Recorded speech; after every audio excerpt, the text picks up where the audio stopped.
Hey everybody, my name is Aiden Mattis. Thanks for stopping by the Lore Lodge official podcast. I'm here with my co-host, Aiden Thornbury. Say hi. Say hi to the boys and girls. Hi everybody. We have a new webcam. We hope you like it. It was very expensive, and we'd like to thank our sponsors, my parents. They've been very helpful with the show thus far. Yes, it's been great. On both sides, since I have 4 of them. Through both financial and material support. It's kind of the Lend-Lease program of podcasts, if you will. For those of you who don't know, Lend-Lease is what allowed the Russians to win the Eastern Front. And no, I will not be admitting that the Russians could have won the war without U.S. help, because by the end of the war they were using Shermans.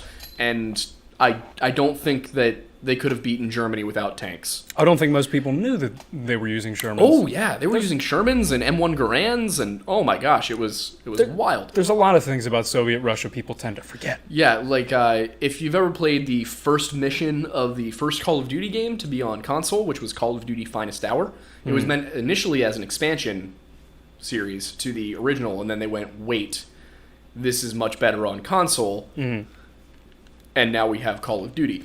But the first mission it's actually got this great speech at the beginning by one of the commanders of the unit you're in, and you get off a boat and onto a dock, and they hand the guy in front of you a rifle, and then they hand you a stripper clip of 5 rounds. Oh, Jesus. And they're like, pick up a rifle when somebody dies.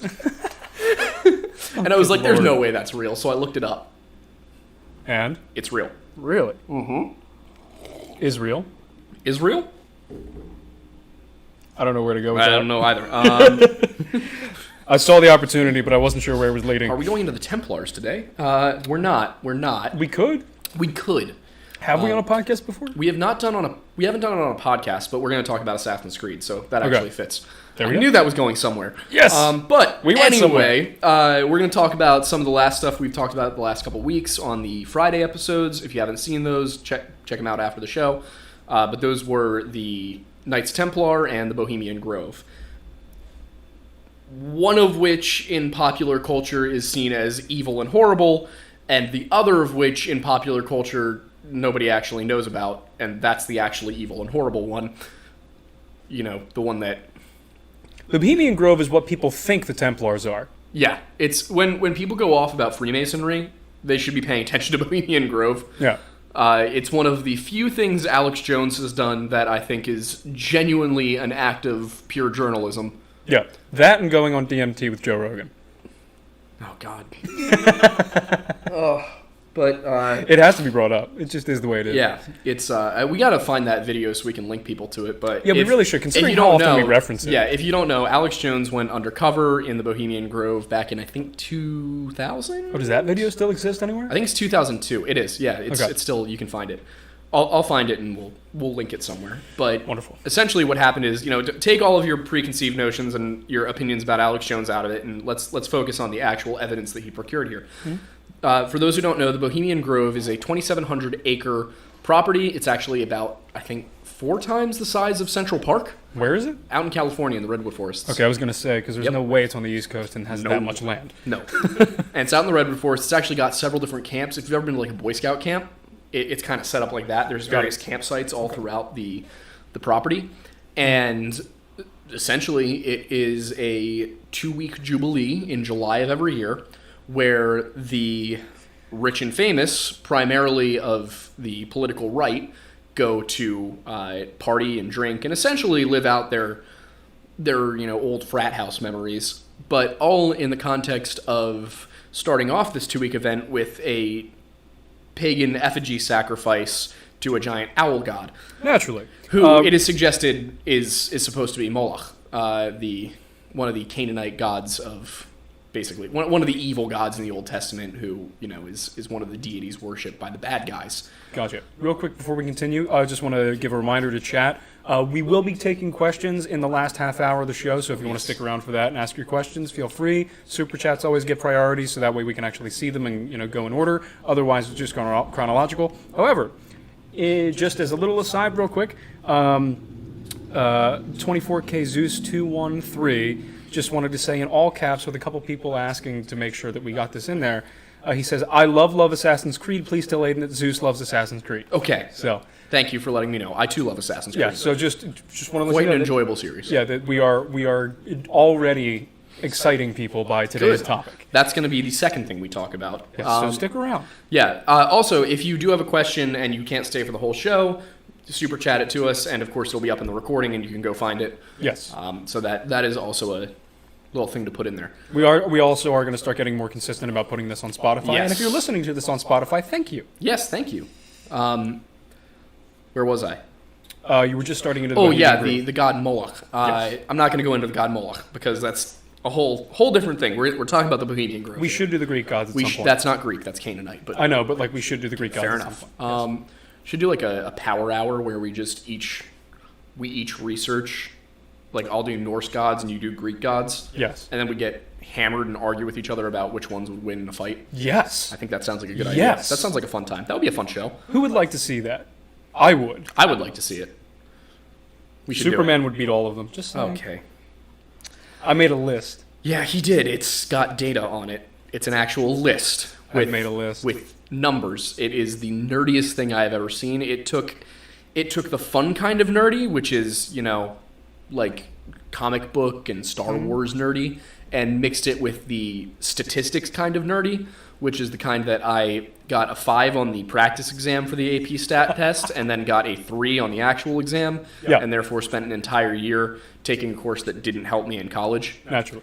Yeah, I'm a big fan of physics, so when it comes to, like, I look at DC superheroes as, like, the modern, god myths, like the Greek gods and things like that. Ironically enough, in DC, the Greek gods are characters, which is fun.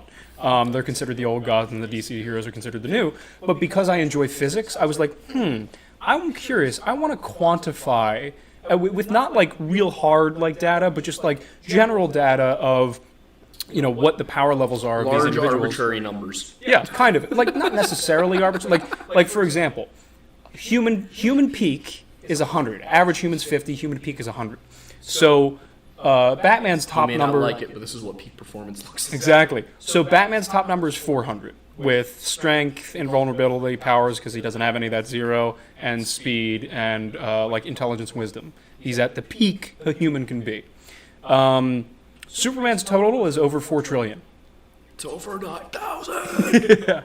There's only one person higher than him, and if you want to find out, let me know.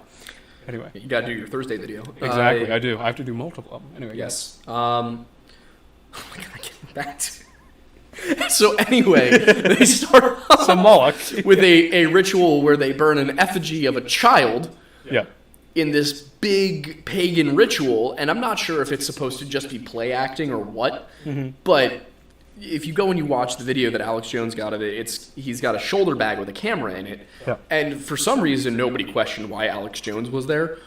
Was he like big at the time? Or? This is back in like the early 2000s, so it's before he was looked at as kind of like. It's before he was really. It's known, before he was right? like a conspiracy theorist, like the InfoWars guy we know today. Yeah. He wasn't exactly like your typical news reporter back then, but he was less bombastic. Got it. And essentially, what he got was a footage of the full opening ceremony, and he says pretty plainly, and this is corroborated by other journalists who have infiltrated the compound, that they burn an effigy of a child to this pagan owl god who is supposed to represent, I guess, wisdom. Yep. And they've got like a high priest, and it's a whole play act that they go through. And he said that he at one point said, "Oh, this is really cool. This is so interesting." And the guys next to him were like, "Shut up, this is serious." So like they took it very seriously. Yeah. Which makes you wonder, why are they taking it so seriously? What do they think's going on here? It's a great question. But what makes this so weird is if this was just something like, Burning Man, where you just had a bunch of, drugged up EDM fans going out there and partying in the desert for 3 days. Could you imagine like Murdoch and like But that's exactly it. It's all like those guys doing that? you've got like Rupert Murdoch and not Jimmy Carter. Gerald Ford, I think, was a member of it. Reagan, Nixon, the Scalias. There's like all these big name conservative families that are involved in it. And some of the guest names include like Clint Eastwood. So it's based. Yeah. Damn it. But here's the thing. Not Dirty Harry. So what it sounds like from what I've been discovering my research is that it's one of those things where, like, there's a lot of people who go for the first few days, and they've actually pushed the child effigy burning back a bit to, like, later in the whole thing, which I think is sensible. I think that's sensible, honestly, because that might turn some people off. Yeah, I mean, just in case you're not vibing with the child burning. Yeah, with the child sacrifice. You can pop out before we get really into the nitty-gritty of things. But yeah, it's called, like, the cremation of care or something. Like, the effigy is named Care. I have absolutely What's no idea. What's Obama's last name? I don't... that's the whole thing with birtherism. We don't know. Care. That's what they were hiding from us, is Obama's last name. Obama's last name is Care. His name's Obamacare. Anyway. What's Cheney's first name? Richard. Yes. So, anyway, yeah, they moved that back apparently because, people like Clint Eastwood were like, yo, this is fun getting to drink with all the homies, but what's with the burning a child as a sacrifice to the owl god?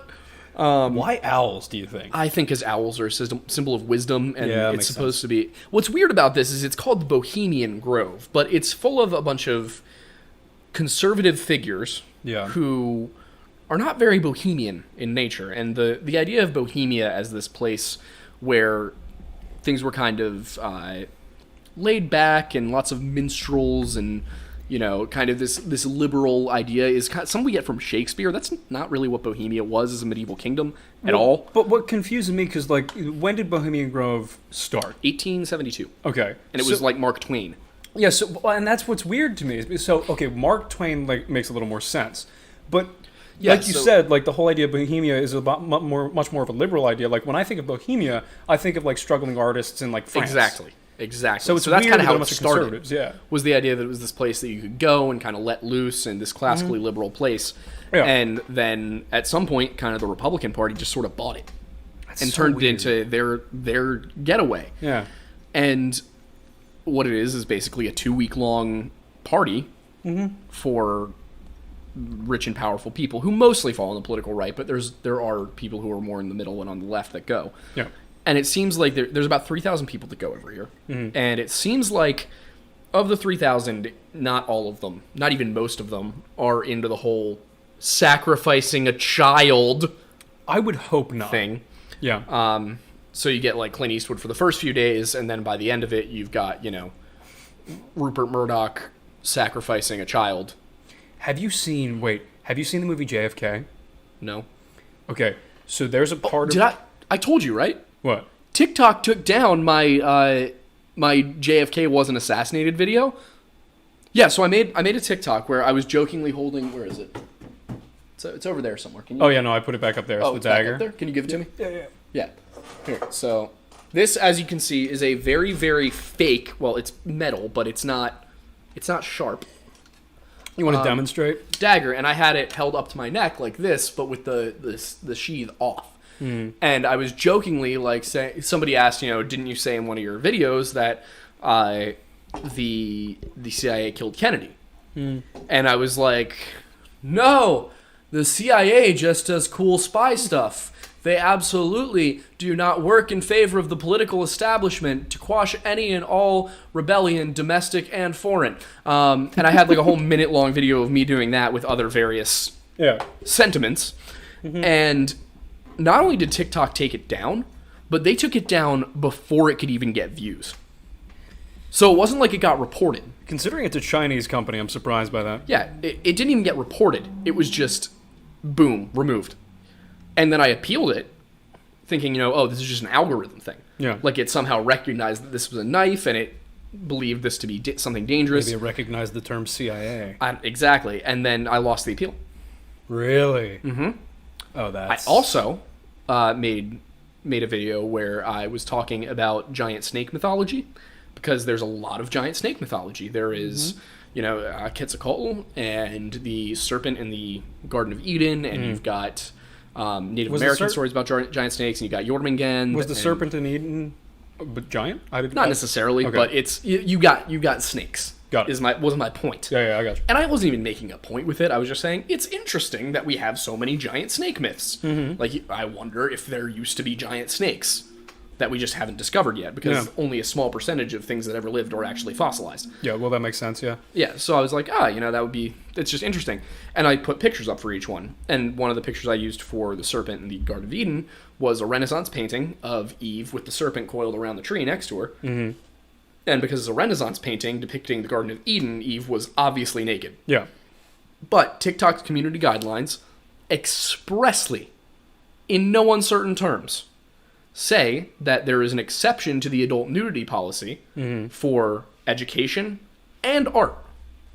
Which is quite literally what your video falls under. Both of them, yeah. So I had 2 exceptions to the community guidelines rule. That video got taken down for adult nudity. I appealed it. I lost.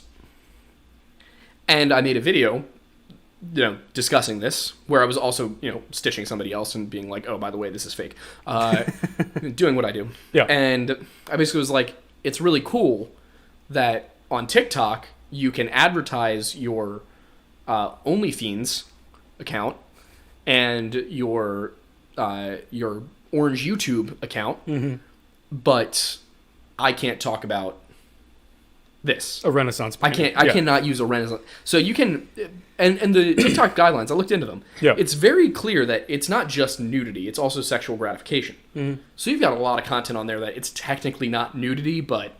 You've got a lot of content on there that's technically not nudity that is being done by minors. Yeah, exactly. So there's a lot going on there. And of course people are like, oh, stop lumping OnlyFans in with this. Like, whatever, that's not, that's not fair. You just hate sex workers. And I was like, first of all, I don't know if that counts as sex work. I think technically it does.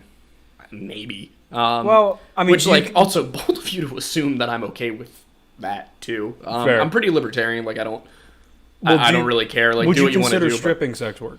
I guess. Yeah, I mean, I guess it counts, but the sentiment definitely had nothing to do with any of my opinions about sex work. Yeah, no, I got you. It was just like, this is a double standard. Yeah. And I also have a problem with the grooming that goes on regarding OnlyFans, where you can, you have these 17-year-old girls making jokes about starting OnlyFans when they're 18, and then you've got adults on platforms like TikTok who are like, oh yeah, you should totally do it. I'd pay for it.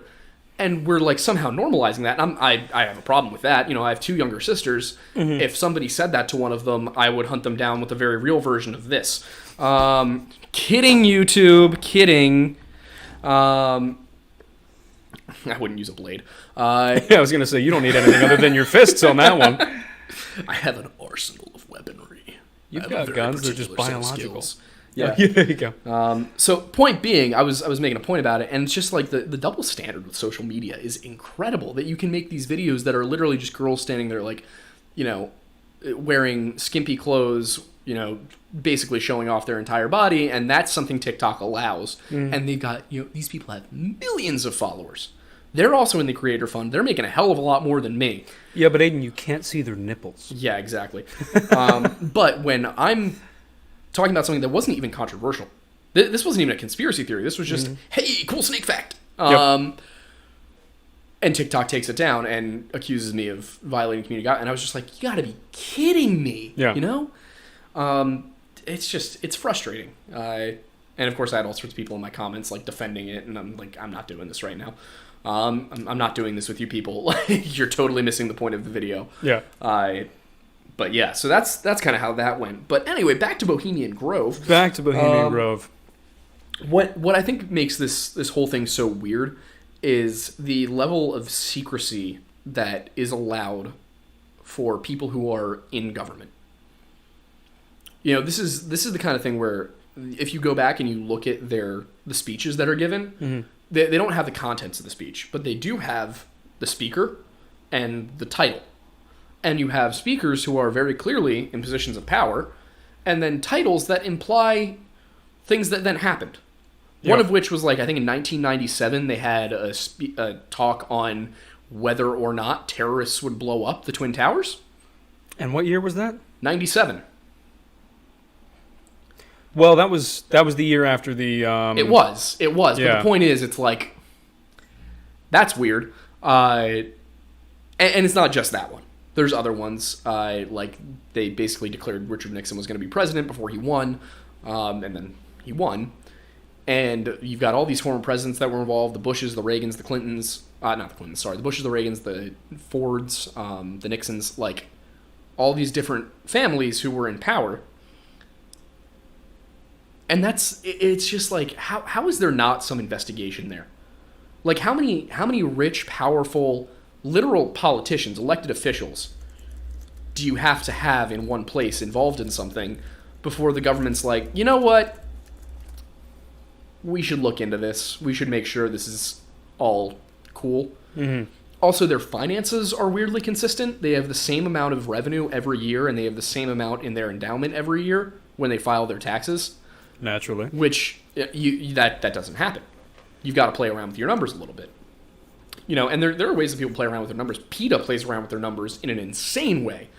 And the weird thing about PETA is they're people for the ethical treatment of animals, but they euthanize more animals every year than anyone else. Yes, this is a PETA hate channel now. Honestly, PETA confuses the hell out of me. I think there's got to be a conspiracy theory there. Because... Probably. Nothing they do encourages the ethical treatment of animals. All they do is, like, sue small roadside farms with, like, petting zoos. Yeah.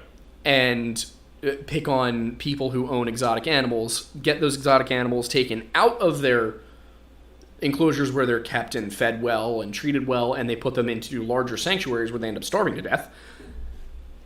And, it's got to be some sort of money laundering operation, because even when they get money, they don't spend it on shelters, they don't spend it on adoption events. They go and they spend it on freezers for corpses, for animal corpses. Yeah, it's weird. Like, they spend more on euthanasia than they do on adoption events. Well, naturally. Well, wait a second. Yeah. There's no... They seized... Also, there's videos from people's, like, Ring cameras and stuff. Yeah. Of PETA activists stealing family pets out of front yards. They got sued because they kidnapped a family's chihuahua and euthanized it. And there's a 5-day grace period where if you take an animal for the purpose of saying, it's in an improper enclosure, it's human right or animal rights abuses, you have to wait 5 days for the family to basically file a claim in court. And they euthanized the chihuahua almost immediately. And then the family sued them for it. And the family ended up winning because PETA decided to settle because they obviously were in the wrong. Yeah. And it's just, like, there's got to be some sort of money laundering going on there. Oh, it just doesn't even make sense why they would do that. No, it doesn't. They also believe that owning animals, like, as pets is unethical, which I don't know what we would do with the world's population of dogs if we made pets illegal. So that's why I'm like, there's got to be some sort of conspiracy going on here. Like, in a very real sense. I talk about a lot of kind of out there conspiracy theories, but, like, that one's kind of out in the open and obvious. I think Archie's pretty happy to be with you. Exactly. Like, if PETA came and stole my dog, I would make John Wick look like a fairy tale. Watched that again last night. Great movie. Oh, it's a great movie. Good. Totally, I like the second one probably the most relatable action movie I've ever seen. Because if somebody killed my dog and stole my car, yeah, I think I would probably do exactly what he did. I have no problem with any of his actions. They were all completely moral. Yeah. There was not a single immoral action in that movie. He did by John Wick. I can't remember, and I guess this might be a spoiler. So if you don't want to answer it in terms of spoiling for other people, feel free to not to. I don't remember. Does he get the dog back? No, the dog dies immediately. Like that's the whole premise. Oh, that's of the right. film. They killed the dog. I thought they took the dog. No, the whole premise of the film is that they kill his dog, and there's a very open line where one of the other characters is like, he stole John Wick's car and killed his dog. And then the guy's like, like, he knows what's coming. Yeah. So, God, you don't steal a man's, what is it? I think it's like a 69 Mustang. They steal his 69 Mustang and kill his dog. And it's like a full customed Mustang. Yeah. And it's just, that's within the first 5 minutes of the film. Yeah. So I'm not spoiling anything. Like, if you haven't seen it yet, come on, guys. It's been out for 5 years. Longer than that. Is it really? I think so, yeah. Oh my God. Let me look it up. Oh, we're old.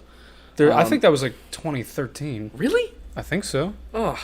But yeah, so, point being, Don't donate to PETA. Oh, Chapter 4 is coming out next year. Yeah. Do not donate to PETA. PETA's bad. 2014 for the original John Wick. Damn. Chapter 2 was 2017. Chapter 3 was 2019. That's wild. I am... Oh, God. Oh. For those of you watching who are younger than Aiden and I, wait till you're in your mid-20s, because everything starts to hurt. Both emotionally and physically. Yeah, you would think that it would wait, like, you'd think it would be until your, like, late 30s that things started happening, but no, like, my back hurts right now. My back hurts really bad right now. My back hurts, I don't even get, like, a moment when I wake up. I wake up and it's immediate pain. Yeah. Imagine how bad it's going to be when we're, like, 60. Bold of you to assume I'll make it to 60. Come on, man. Come on. Let's be real here. I think... The amount of jokes you say about like things like that, I think it'll be ironically the fact that you'll end up living longer than any of us. I like the potential irony of that. Gonna go on a John Wick spree and die. I'm gonna slit her pretty little throat with a Chevy Tahoe. Remind me where that came from. I'm glad you brought it back because it was months ago that disappeared.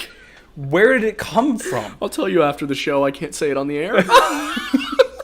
It's not that bad. It's just kind of like... No, I get it. Rather personal. Maybe... It's a joke about some people we're familiar with. Anyway. Anyway. Moving on. Premium content. Assassin's Creed. Yes. What time is it, by the way? 7:32. Okay, cool. So people have been asking about the Templars from Assassin's Creed on TikTok a lot. And I just kind of wanted to go into that. So for those of you who don't have... Here's a quick background on the Templars. In 1119, a guy named Hugh de Payenne, who was a crusader, formed a military order with himself and 8 other knights. They swore themselves to poverty, chastity, no land ownership. Just everything they had was to go to the Knights Templar, the Knights of the Temple of Solomon. They originally called themselves the Poor Fellow Soldiers of Christ, and their emblem was 2 knights on 1 horse to symbolize that they were poor, essentially. And the whole point was to... So the modern equivalent would essentially be like a car with like 8 people in it. Yeah, clown car. So the idea was he and these other 8 knights would form a brotherhood that would protect pilgrims on the road to Jerusalem and also base themselves out of and protect the Temple of Solomon, which is where at one point the Ark of the Covenant was supposedly held. The Temple of Solomon has a lot of significance to both Jews and Christians as well as Muslims. And furthermore, even to groups as modern as the Freemasons. Mm-hmm. So we should do a video on the Ark as well. Yeah, we should. Yeah. But yeah, so the Temple of Solomon is like a big thing. It's been destroyed twice. It housed the Ark of the Covenant. It's important to 3 major world religions. It's important. Mm-hmm. And the Templars formed to protect it and protect pilgrims on the road to that temple, to Jerusalem. And they were ordained by the Pope as a military order, and they were actually the second major military order after the Hospitallers, who were in 1099, after the end of the First Crusade. And the Hospitallers focused, as their name would imply, more on medicine. They were essentially doctor knights, whereas the Templars were monk knights. They were both orders were monks, but they were also knights. So the Templars grew fairly rapidly, because if you were in medieval Europe, a lot of the time, a second son or a third son would not inherit land. So they would, rather than just kind of ending up poor, they would do one of 2 things. They would either join the military and try and win wealth for themselves, or they would join the clergy and commit their life to basically God, but they would often be placed as a higher up clergyman, like a bishop or a cardinal. Mm-hmm. And hope that they might one day become pope or something like that. So it was another way for them to achieve wealth and power without being the first son in their family. So a lot of people looked at it and went, well, I could be a bishop or I could go fight Saracens. And they chose to fight Saracens because, let's be honest, which of those is more badass? It's fighting Saracens. Although bishops did lead armies to war, which is like one of the most insane bits of history nobody talks about. That's wild. You would have bishops and archbishops that would be dressed in full medieval combat regalia. Most, so chainmail, sometimes plate armor, and then they would have the bishop hat as part of their helmet. That's why they're involved in the game of chess. Oh, that's cool. The reason you have bishops in chess is because they were actually present on the battlefield as generals. Oh, that's so cool. Yeah, people don't know that. It's like one of Oh, the I want to see that in a movie. medieval I'll put it in a history movie. is so cool. It's wild. Like, and if you watch Kingdom of Heaven, there's scenes where you can see that where it's depicted. If you watch Vikings, they've got warrior bishops. The Last Kingdom has warrior monks and things like that. So Cool. it's something that if you watch medieval themed things, there's a lot of references to it. It's just people don't really think about it. Yeah, that makes So- sense. Yeah. Yeah, it's kind of counterintuitive. You think bishop, you think like, some dude in a robe who has a questionable history with children, not, guy leading armies into war. What a shame. Bishops used to be so much cooler, man. Yeah, what happened? Dude, the Catholics were so much cooler in like the 1100s. Well, I mean, it tends to be. Yeah. It tends to be easier to be cooler when you've got like unlimited power. Yeah, imagine you're like some Polish pagan in 1136, and a bunch of guys in white tabards with red crosses on them appear on the battlefield, and they're led by a wizard. Like, it would be the scariest thing. Yeah. But medieval history is. I'm so excited for the Tuesday show. Yes. Because I'm just gonna nerd out about medieval history. Yes. For everyone who's interested in that, it's going to be pretty much everything from the fall of Rome up through the fall of Constantinople. And I'm going to cover as much as I can every week. That's Yeah, fantastic. it's going to be fun. Yeah, Tuesdays will be his medieval Tuesdays. Thursdays will be Thornberry Thursdays, where I get to Yes. just nerd out about whatever I want to nerd about. Exactly. So, and I'll also probably do like Lord of the Rings lore and stuff like that. Yeah. Anything that has to do with knights, I'll probably splatter in. I will somehow work Star Wars into it. I knew that was coming. Also, the Jedi Knights in Star Wars are very much structured the same way as the Templars. Really? Yes, with having an apprentice and then a knight and then a master. And you could look at the younglings as pages, like page, squire, knight, master. Got it. So that was kind of like the same way that the Templars were structured. So what was it? So what was like the full title of a master knight? You didn't have that many masters. It would usually just be a knight. But you did have people in the order who were like Grand Master or Master of the Temple or things like that. Got it. Okay. And that's kind of where a lot of people draw parallels between the Templars and the Freemasons. That they're like, hang on, a lot of these terms are very much the same. Got it. And then there's the Knights of Columbus, which are, actually call themselves knights.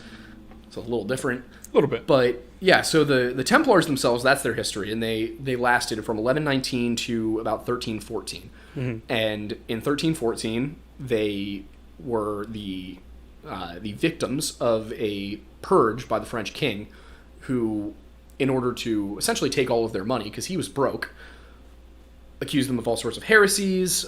Jacques de Molay, the Grand Master of the Templar, had, confessed to these heresies, which included sodomy, idolatry, Luciferianism, like all these horrible, in terms of like if you were a Catholic, basically they threw the book at him. Yeah. And he confessed to it under the auspices that the rest of the Templar order would be spared. Mm-hmm. And instead, they basically were like, all right, now that he admitted it, we can burn all of them at the stake.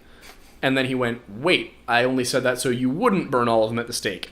So he recanted his confession before he died, and then after that, he held fast that they never did any of those things until his death. Another fun thing about the Templars, they invented checking accounts.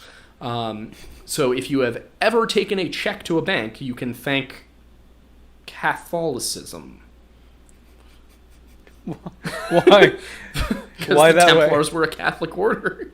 Interesting. They basically what they did was they had Templar chapter houses, and these were essentially fortresses that stored money.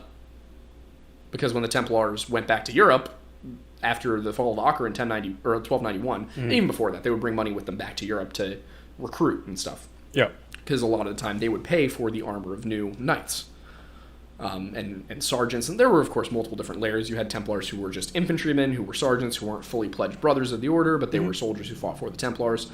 And then you had the actual knights, and then you had monks, and it was a whole big thing by the time it fell. They were also mortal enemies with the Hospitallers for most of their existence. They hated each other until the Siege of Acre, when they actually fought together. It's a really wholesome story where everyone dies at the end. We love those. Yeah. The fall of Acre is rough. They basically made an agreement with the Saracen army outside the gates that they would surrender, and in turn the city would be spared. And as soon as the gates were opened, the Saracens rushed in and started killing everybody. Interesting. It's not a great story, and arguably the only reason that we have that version of it, the Saracen version's different, but the European version is that's what happened, and it's pretty rough. There are some pretty atrocious things that are said to have happened. You can't take it at face value because, of course, it may have been a lot of propaganda, but there are some accounts of some pretty rough stuff happening. And yes, they went back to Europe, and about 25 years later, they were all burned at the stake, except for those who escaped France. So Interesting. And at that point, there's all sorts of things that pop up. There's the idea that they went to England and headed up near Scotland and kind of laid low for a few hundred years, and then the Freemasons sprouted out of that. That's one theory for that.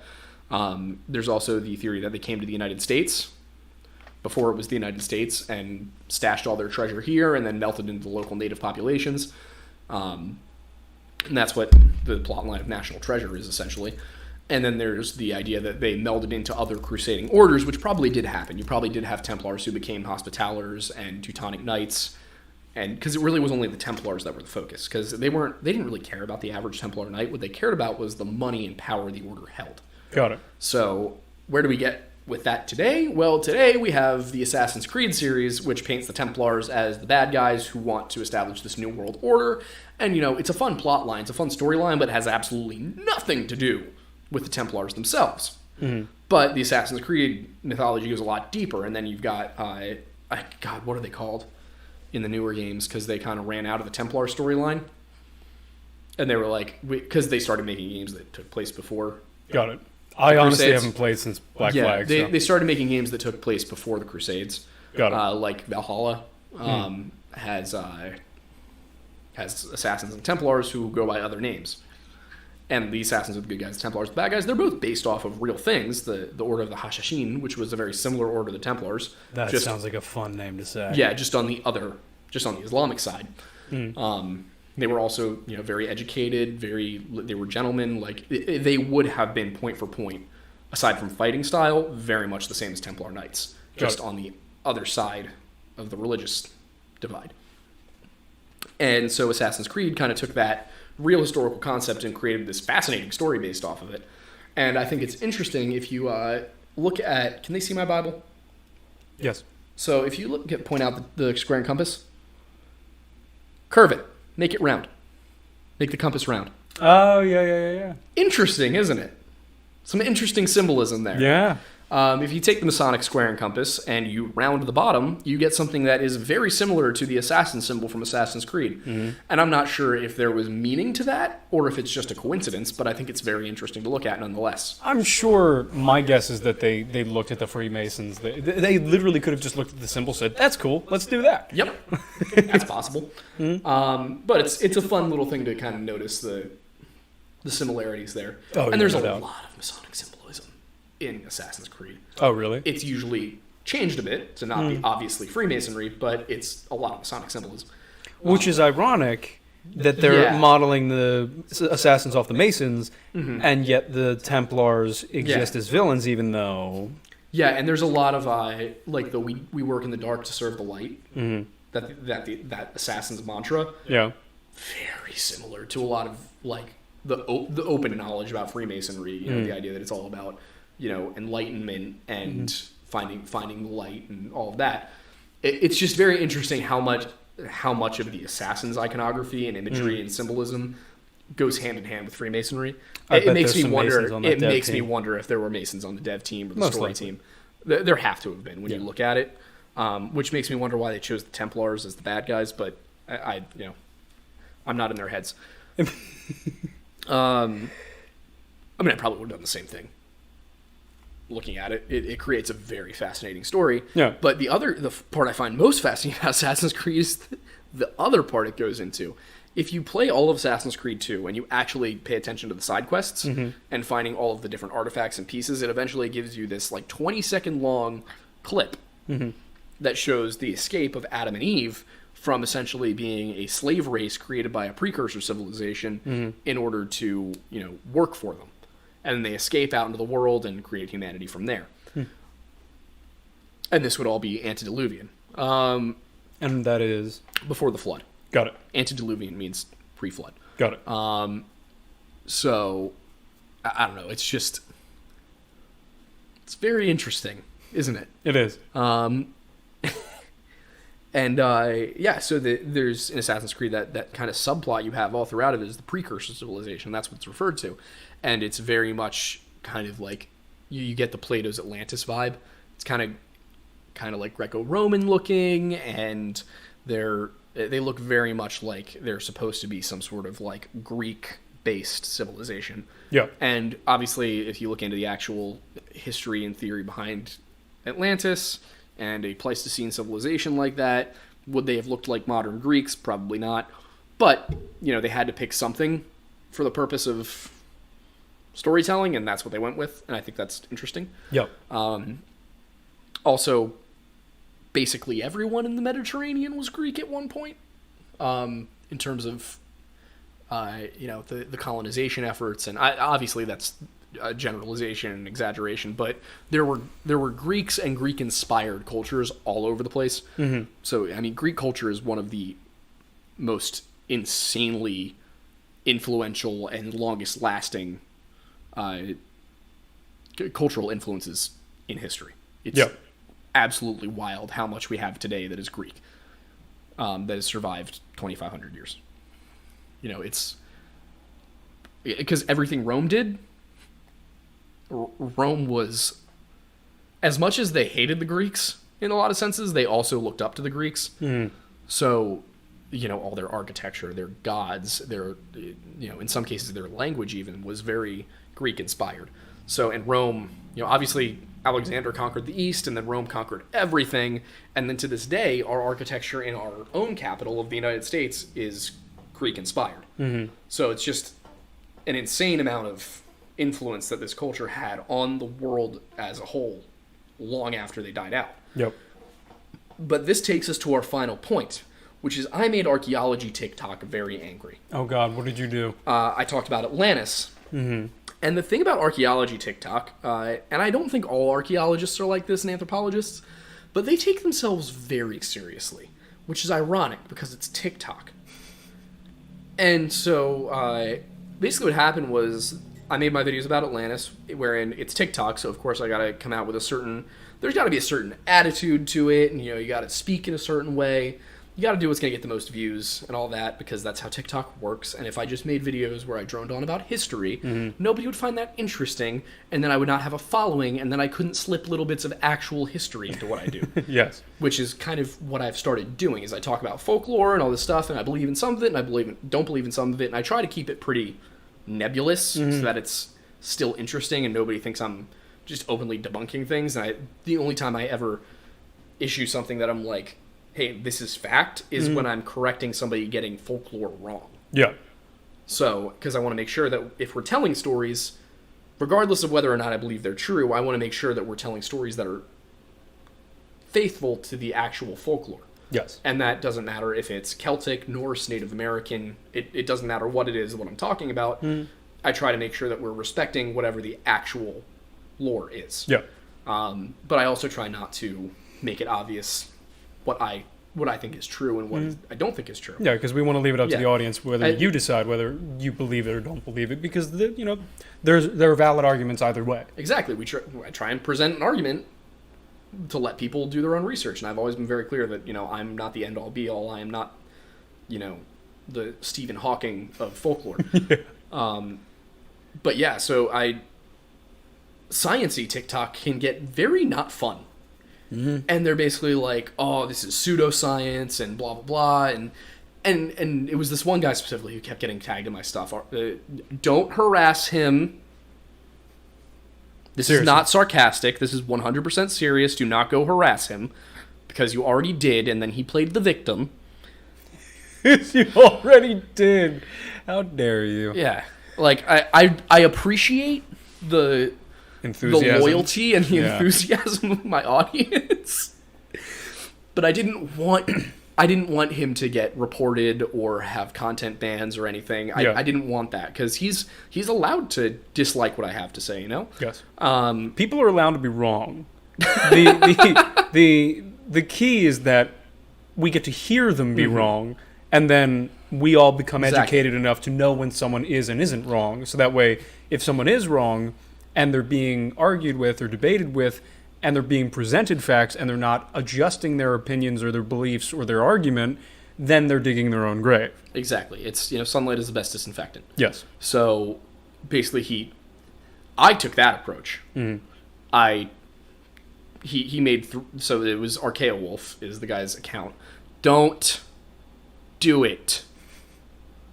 I'm serious. I'm dead serious. If you're going to go to the profile, go to see what is being said and learn why it is or isn't correct. Yes, and that's exactly what frustrated me about it. Not once did he refute a single thing I said. It was, this guy's a pseudoscientist. I invited him on the show, by the way. Oh, really? Yeah, before any of this. Yeah. He kept getting tagged in my stuff, and I was like, I am happy to have him on the show. If he disagrees with me, he is welcome to come on. We will interview him. We will have a calm, civil discussion. I would love to hear what he has to say. And if I'm wrong, I will change my mind. Because that's, what I learned to do in college. I also took archaeology and anthropology courses. I didn't get a major in it, but I did take the classes. Like, I have more than a cursory knowledge here. Yes. Real quick, just getting a couple super chats, and this is reminding me we're about 10 minutes out from the question portion of the show. So as a reminder, the super chats do get priority. We will answer those first, and then after that, everything will go in chronological order. So if you have questions, start sending them in now. If you really want them answered, best way to get them answered is through super chats. Anyway, back to Archaeowolf. So those were my comments. I was like, I am happy to have the discussion with him. I'm interested in what he would have to say, all of that. And this was, of course, after I talked about Atlantis and the Younger Dryas. And, of course, what I said was the Younger Dryas was a glacial melting period. Technically, it was also a glacial maximum at the beginning. And then by the end of it, we were at a glacial minimum. So clearly there was a melting in there. And I said, a lot of scientists geologists believe this to be because of a comet impact in Greenland, and broke down the whole thing. I have videos on this. You're welcome to go look at them. They're all over my TikTok and all over this YouTube page. Like, they're everywhere. But basically the idea is Ice Age. And I'm suggesting that during the Ice Age, towards the end of it, there was a advanced civilization, which when I say advanced, I don't mean, like spacefaring. I mean Mayans, Egyptians. Yep. Advanced for the time period. Yeah, like at least capable of constructing the things the Greeks were constructing in the Bronze Age. Now I'm talking about like essentially a Bronze Age civilization. Okay. And I suggested that this would have existed during the Pleistocene period, which was the Ice Age, and that's the Pleistocene is essentially the era of large mammals. If you need a sort of a simple way to look at it, it is the time when it was very cold and the animals were very large. It is also the period during which humans seem to have reached our potential as, to become what we became, is like towards the end of the Ice Age. And my suggestion was there was a somewhat advanced civilization towards the end of it, and then that was wiped out by the glacial melting of the Younger Dryas period.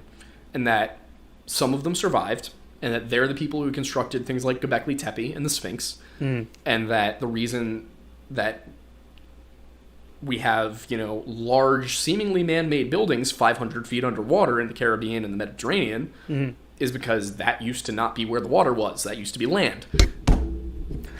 It's twice now. I was going to say I'm waiting for the third time. And that it flooded.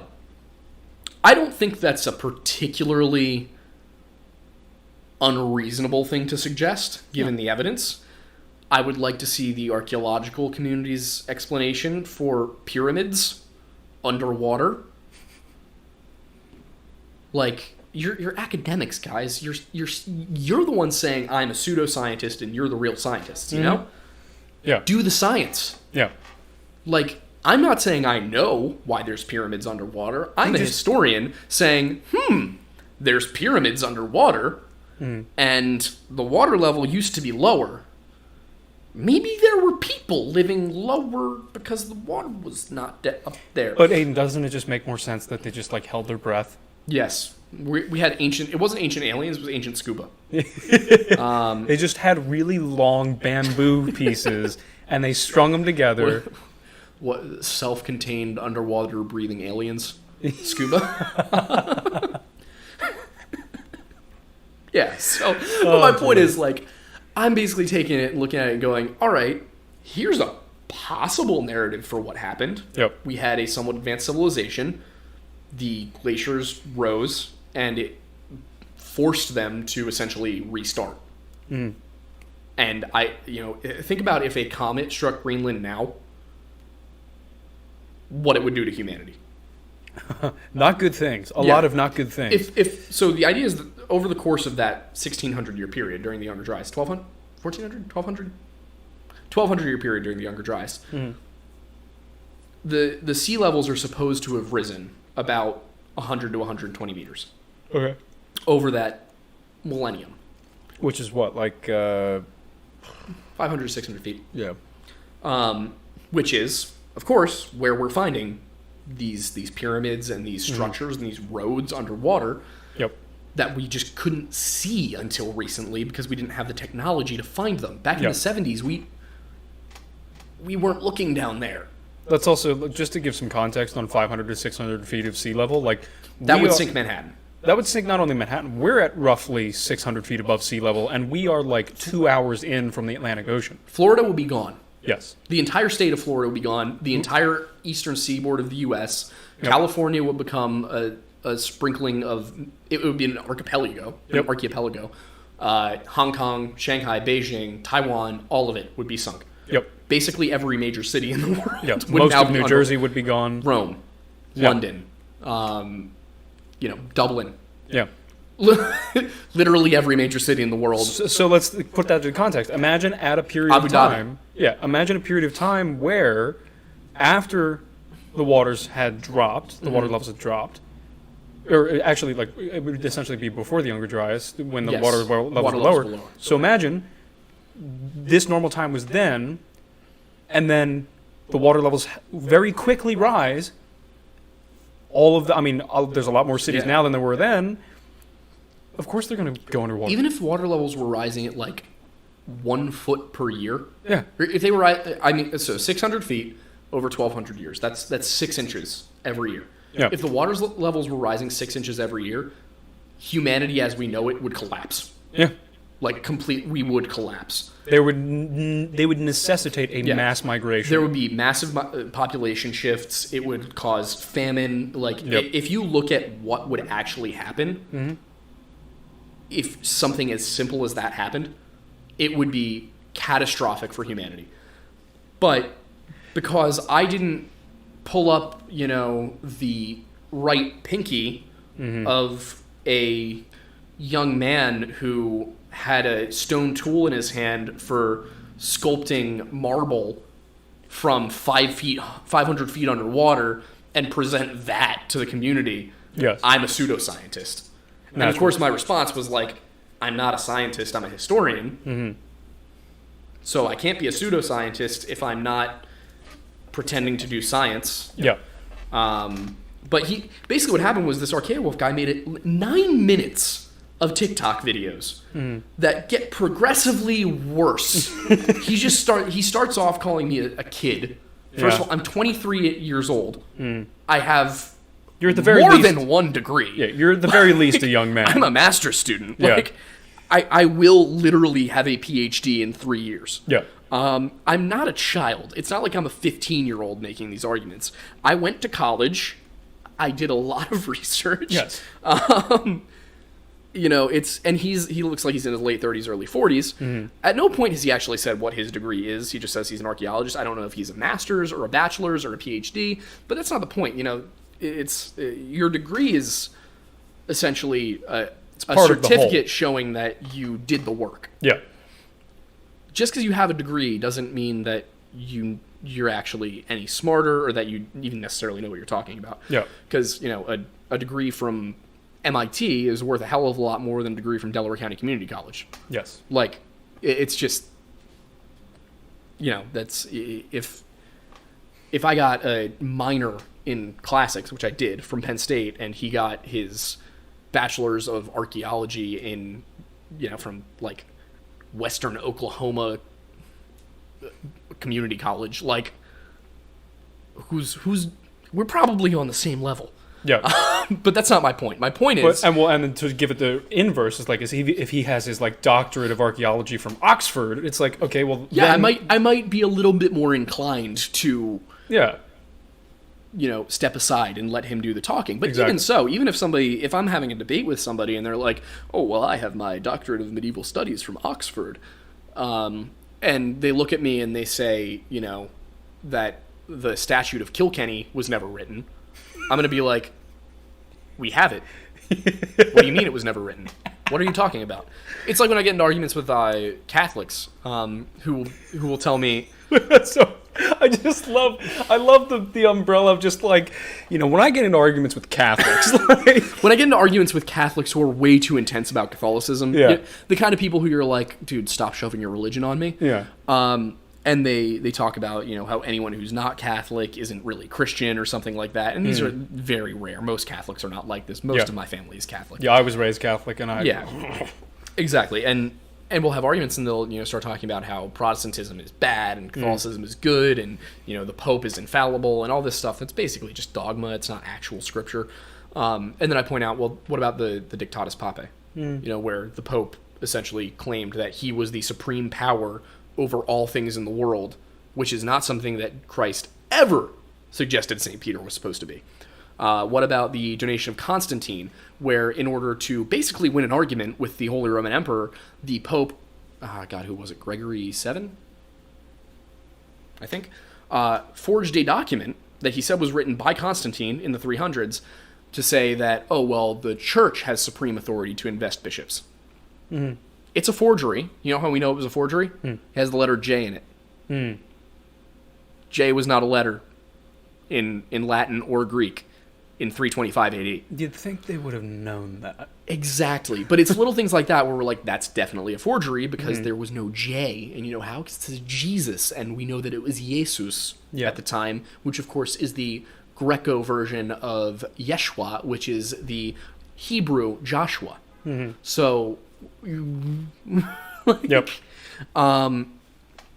It's like if you were talking about like a 5th century BC Celt and you called them Seamus, you're like, well, that can't be their name because James wasn't a name yet, and Seamus is the Gaelicized version of James. So it's little stuff like that, but it's. My point here is I invited this guy to come on the show. I invited him to have a conversation. And instead what he did was go to his 300,000 followers on TikTok, insult me, insult you as well, by the way. He said we were both idiots. What did he say about me? He just said that we are idiots. Interesting. Which I don't think he actually watched our show. Apparently not, because we're very smart. Exactly. We're hyper-intelligent young gentlemen. Oh, yes. We watch Rick and Morty. So, exactly. The galaxy brain. But yeah, so rather than having a conversation, he got drunk, insulted us, and then when I was asked, I didn't even know about the videos. He didn't tag me. I didn't know about the videos. I haven't seen these yet. Until one of my TikTok followers... commented on one of my posts and said, are you going to respond to Archaeowolf's video? And I said, what video? And then I went and looked at his page and I watched them. It was like midnight. I was actually planning on going to sleep, but I had anxiety, so when I saw somebody said something bad about me, I had to respond to it. Fair. It's a character flaw. I'm working on it. But I decided, you know what, I'm going to sit here, I'm going to watch the videos, I'm going to respond to his points. I'm not going to be mean about it. I'm just going to have my words. And I tagged him. I explicitly asked my followers not to bother him. Said if you disagree with him, that's fine, but he's allowed to have his opinions. Please don't bother him. And I, at no point, insulted him. I just kind of was like, all right, you know what? I understand where you're coming from. I'm sorry you feel that way. Yep. Why did you call me a white supremacist? That has nothing to do with this. He somehow managed to work me being... He didn't call me a white supremacist. He said that somehow he connected believing that Atlantis existed to white supremacy, because if you told Graham Hancock that the Atlanteans probably weren't white, that he wouldn't admit it. And I'm sitting there like, long walk for a sniff of what was once water. So really quickly, it is 8:05. Okay. We have some super chats of questions. I'll finish this up in a second. Well, that's the thing, is one of the super chat questions was, and I believe it was in reference to this, is from Bad Luck Biggies, B-G-I-E-S, saying, why did he bring up racism? I have absolutely no idea. Yeah. I honestly think it was simply to try and devalue my point of view by just trying to pin me as something despicable. Which, by the way, he did say that I'm despicable because I suggested. Oh, I got to see these Atlantis. videos. He took them down. Did he really? Mm-hmm. And then he played the victim. Oh, naturally. And he goes, I told you guys if I, responded to one of these pseudoscience-y accounts that they would send their followers after me and I would get reported and whatever. And he made a backup account and everything. And I'm sitting there like watching the videos. And I even commented on one of his posts and I was like, I'm sorry this happened. I asked my followers not to bother you. If you would like me to email TikTok and tell them that this was a scholarly dispute, I am happy to do that. He did not respond to a single thing I said. Responded to a lot of other comments. But he continues to do it. He's done it several times now. Really? And then he went after me for, how a lot of what I talk about is the Wendigo and skinwalkers and things like that. He then went after me for talking about that. And basically tried to shame me for talking about indigenous folklore without being indigenous, and suggested that you have to have permission from indigenous people, which, by the way, I have had plenty of Native American First Nations folks say, oh, this is so cool to see people talking about this stuff, like it's so cool that people actually get to learn. And I try to stay as true to the actual Native American version as I can. Yeah. And I spend a lot of time going on to, like, people will tag me in other people's content, and I'll be like, all right, so this is not right. Here's what the actual tradition is. That just clearing that up. Yeah. He basically, in this video, here's the thing. When I talk about the Wendigo, I specify this is an Algonquin legend. This is something the Ojibwe talk about, that the Iroquois talk about. It's also present in like Cherokee and Kaintuck and all of those. And I say the Skinwalker is a Navajo legend, and so on and so forth.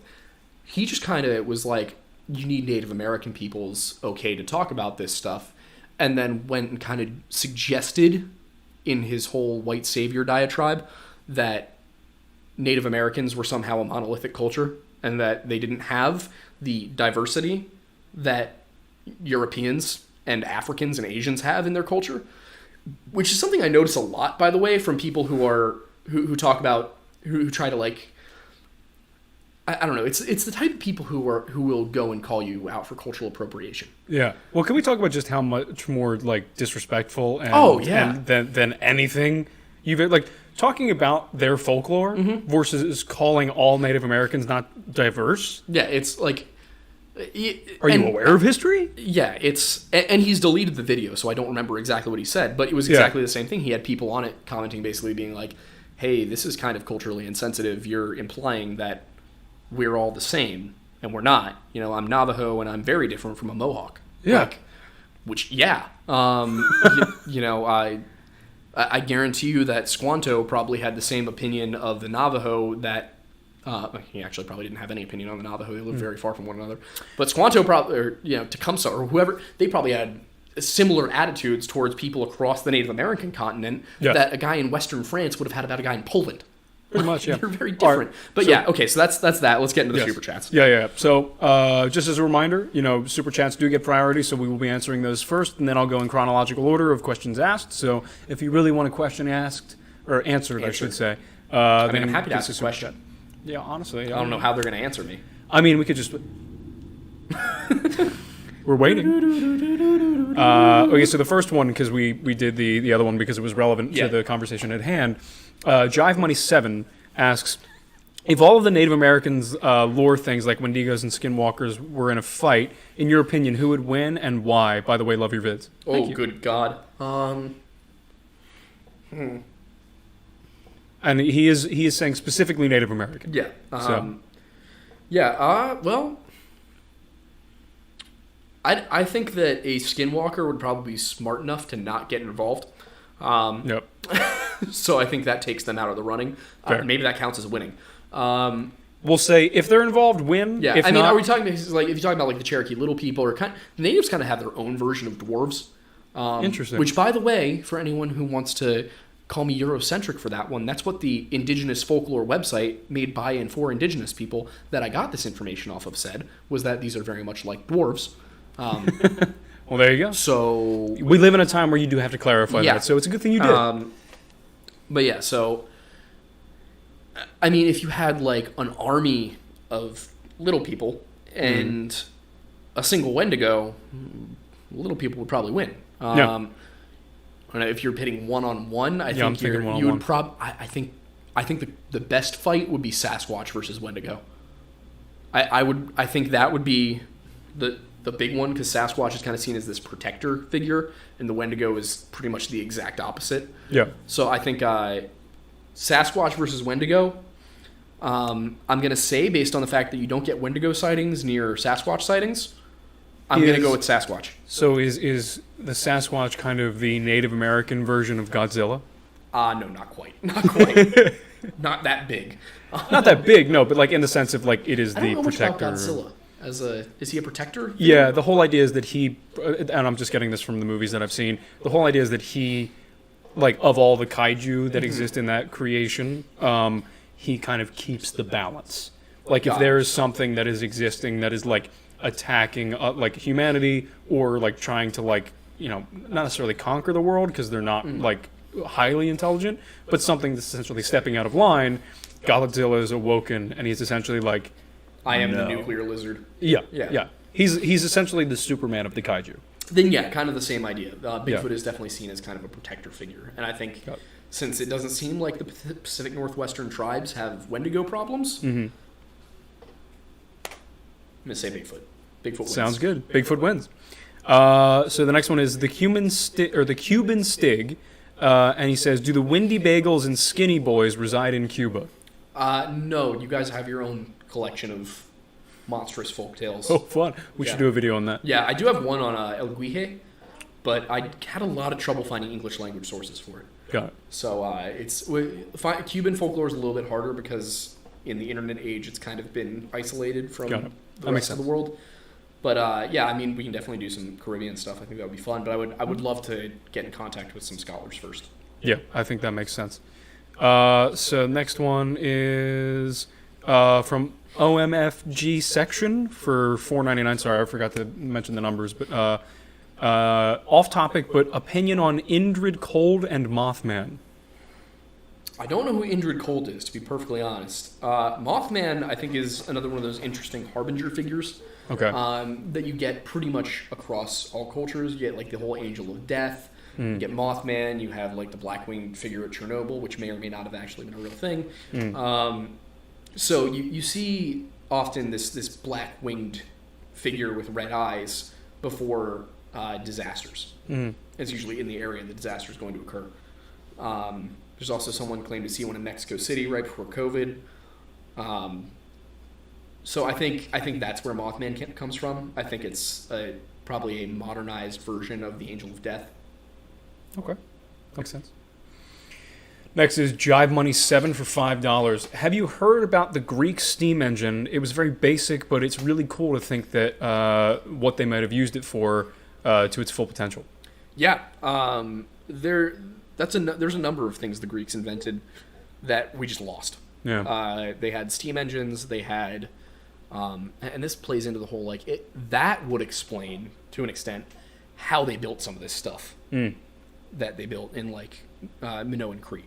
Yeah, because there's some really heavy rocks that they put there that you're like, how did you put that there? Yeah, without modern machinery. Because we're talking 50 tons, heavy rocks. There's only so much. There's only so much you can lift with a pulley. Yeah, and some of these giant structures predate the wheel, so they couldn't have used pulleys. Interesting. Yeah, they would have had to use levers, which are less effective. Yeah. especially when you But combine yeah, multiple so I pulleys mean, together. yeah, you had steam engines, you had cameras. There are all sorts of things that the Greeks had at least theorized, that they were at least thinking about, Yeah. that we didn't get back until the 1800s. Interesting. So it's that's why I think you got to wonder, like, what did they have that we just don't know about yet? It's a shame that one library got torched. It's a bit exaggerated, the impact that had, but yes.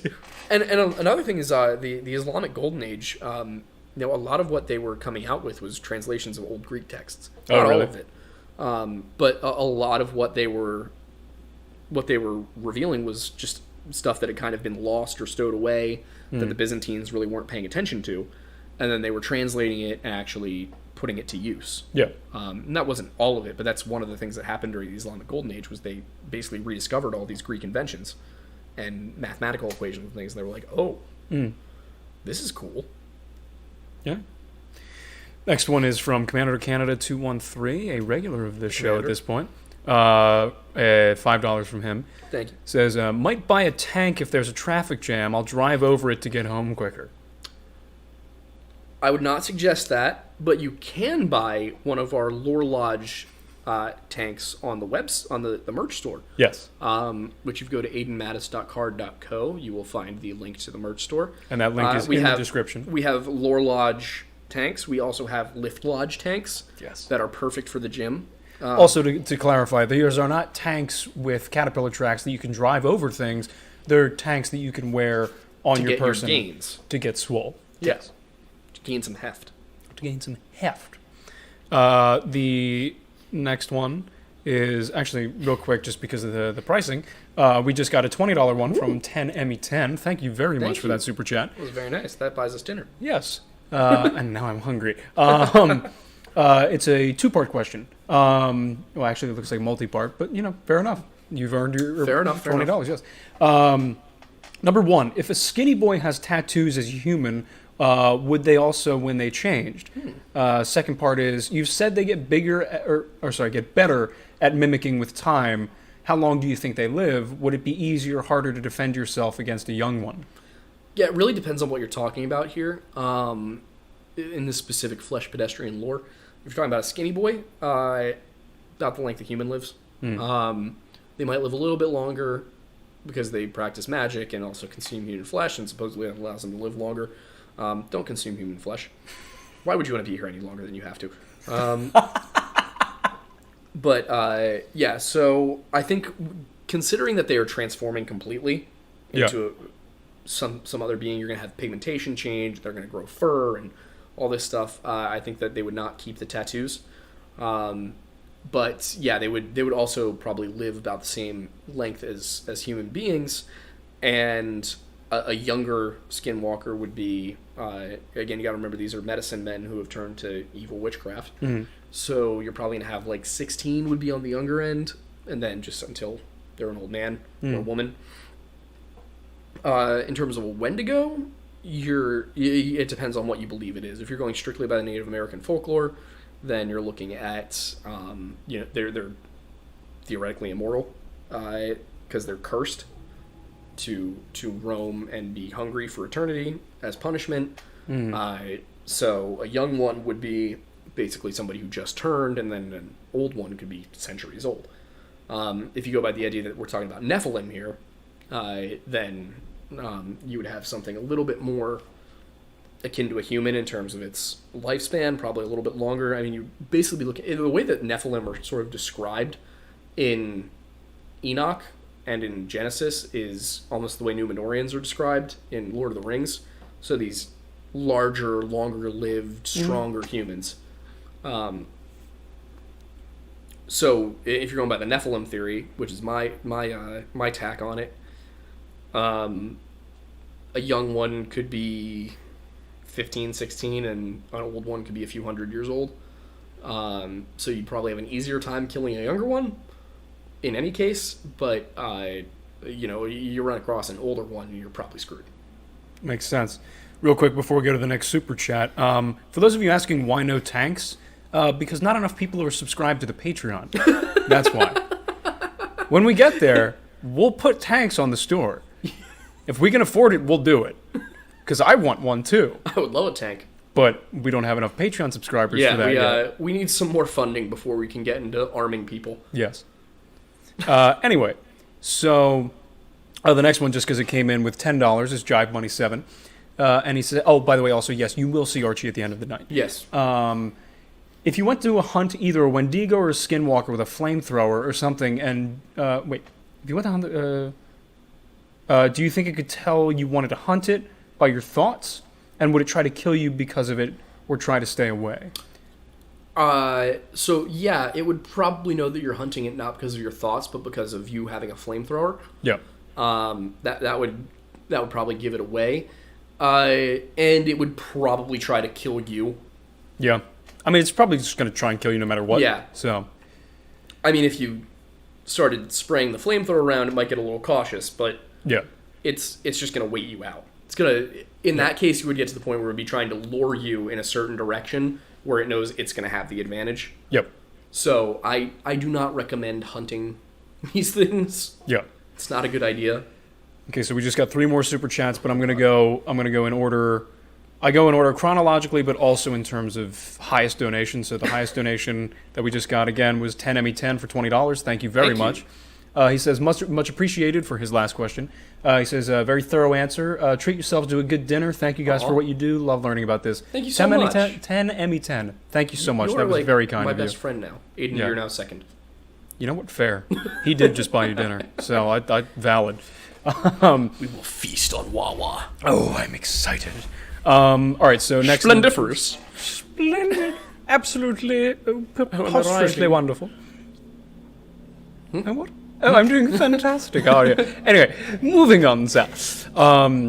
So in terms of both chronologically and monetarily, the next question would be from Glass of Water from a while back. It's for $5. I can use one of those. Thank you. Yeah, so can I. He said, I did it. I have slept with a Wendy boy. I'll take my award now.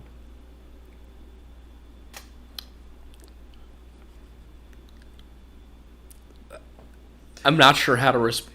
I think the response is... What do you want as a reward? Did I promise a reward? I don't know if you did.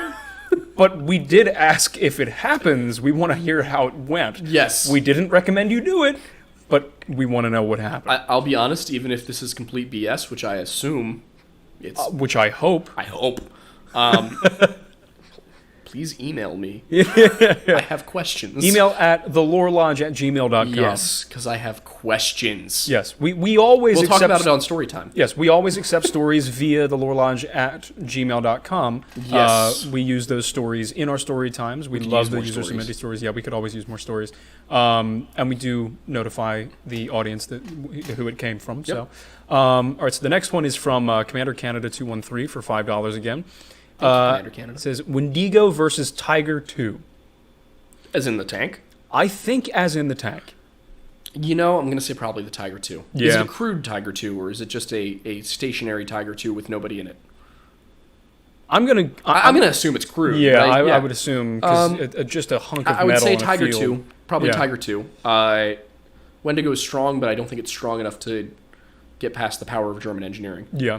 Yeah, the Germans know what they're doing when it comes to building things. Yeah, tanks is the Germans did a good job with tanks. Yes, they did until the Abrams came around. There were not little shout out to the Abrams gang for those who were still in it.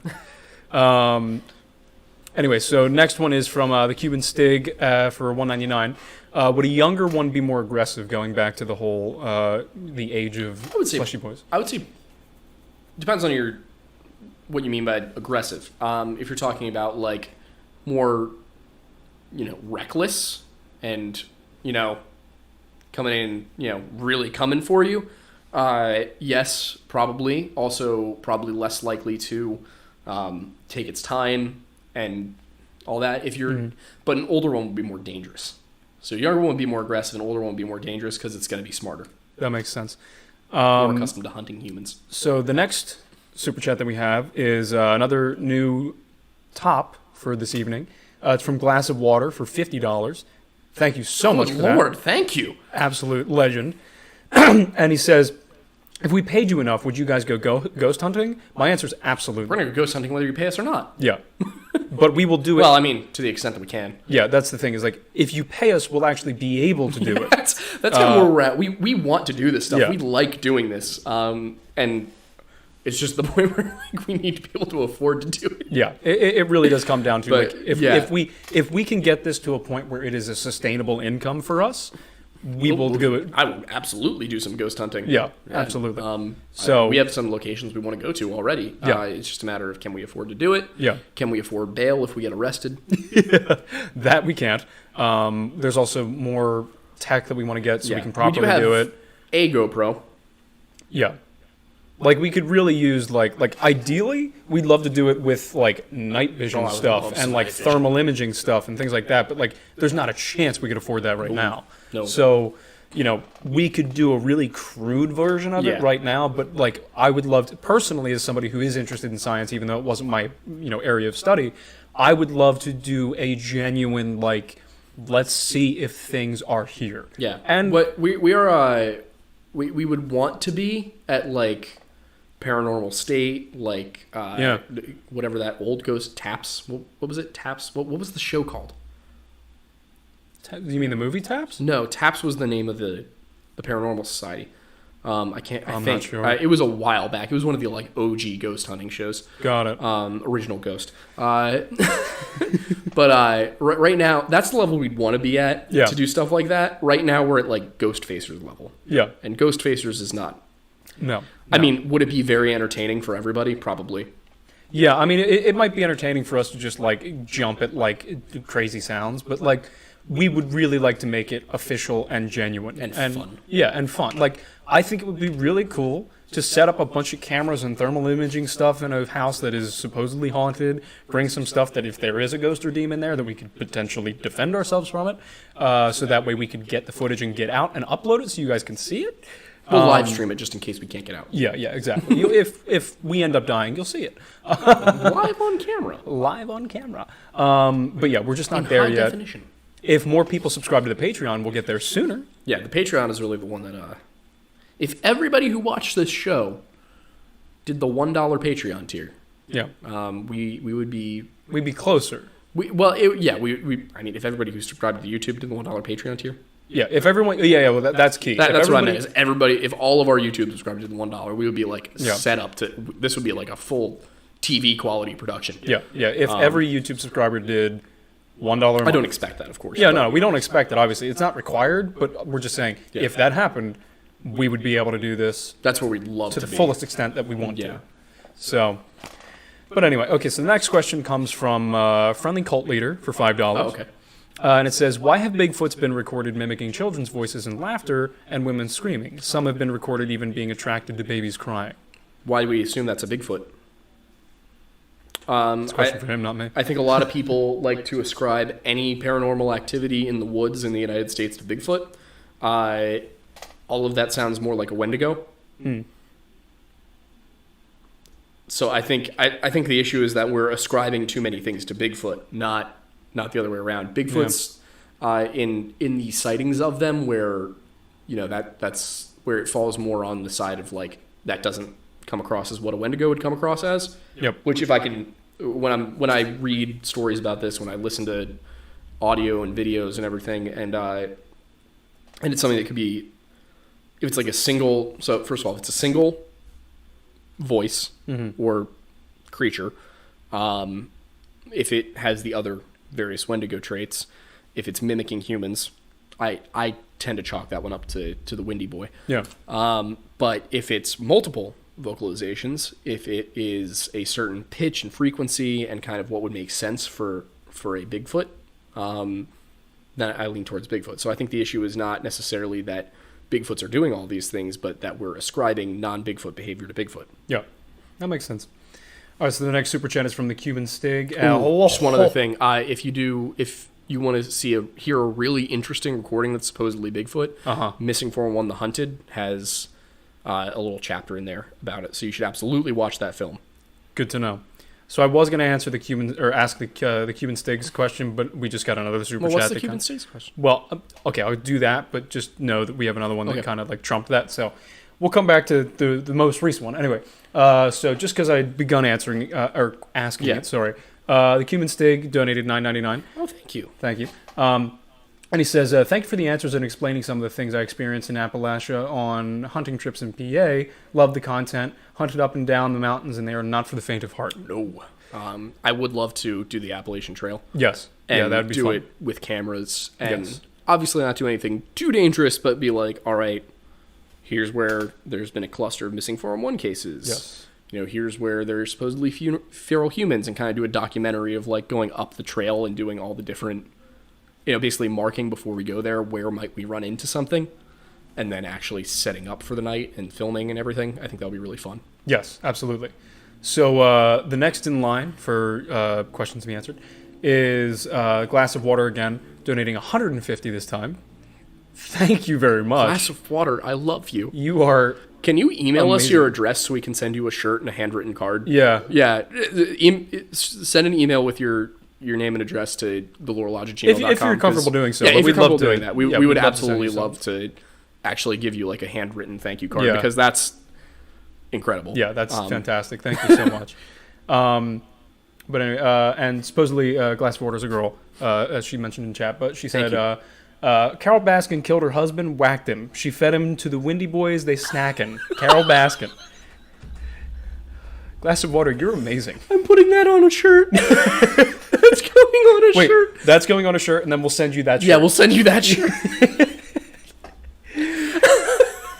That's amazing. That's fantastic.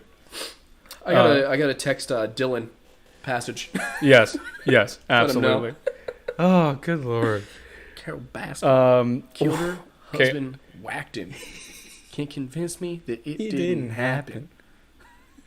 Okay, we got another big one from 10ME10 for $75. There's a war going on. Thank you Super very chats. much. Oh Yeah, my god. I'm amazed. They're paying our bills. Yeah, thank you so much. This Yeah, we're that much closer actually- to real text. Exactly.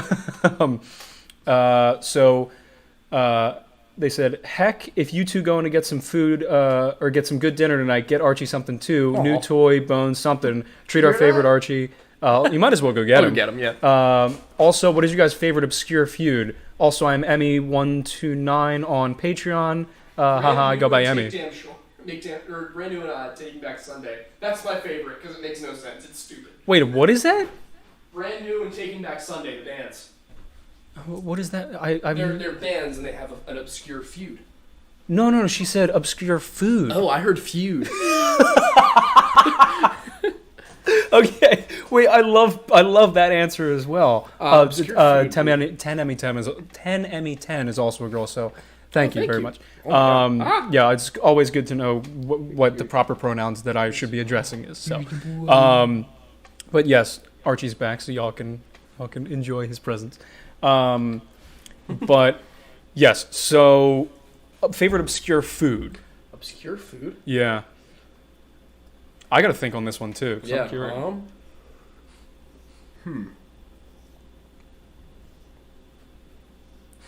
have a lot that I like that I don't know if they count as obscure. Like what? I don't like baklava. I like baklava. It's probably obscure. Like, I'm not even totally sure what I've heard of it. I'm just not exactly sure I what it is. did have prosciutto wrapped mozzarella sticks. How was it? Really? Oh my god. Oh my god. I'm trying to think what's obscure.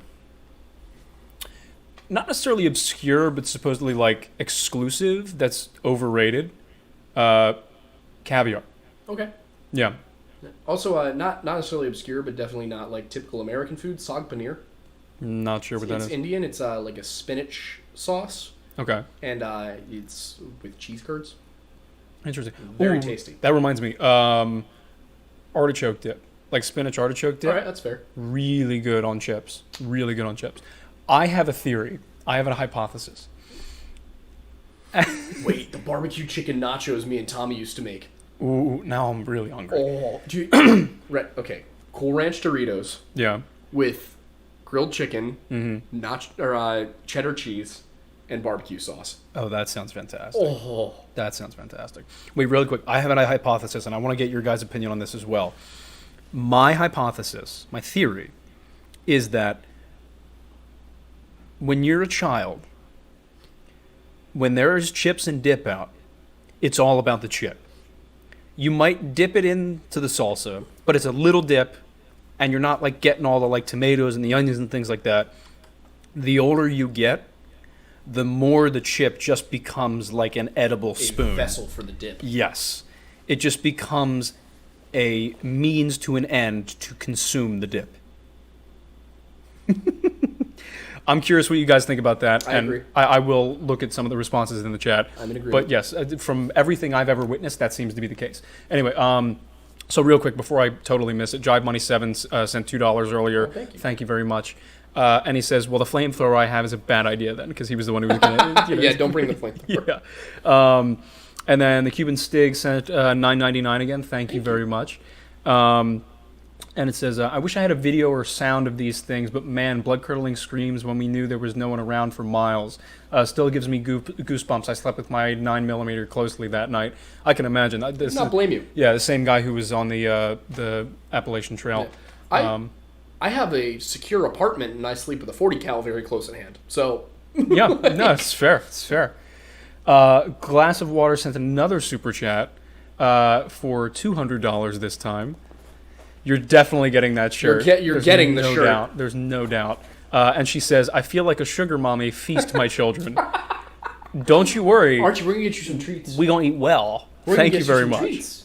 Yeah, we're going to get him some treats too. He absolutely will get some treats. So thank you so much. You are fantastic. Yes. Yeah, I'm honored. I'm honored to unofficially call you our sugar mommy of the evening. I feel loved. Yes, I do feel very loved. And so it is very much appreciated. The Cuban Stig sent $4.99, and he says, thank you. He says, chips and dips reign supreme. And yeah, if we're talking about at like parties, of all the like finger foods at parties, which that terminology I just don't like. Finger foods. Hors d'oeuvres. Hors d'oeuvres. Would you like some hors d'oeuvres? Hors d'oeuvre. Yes.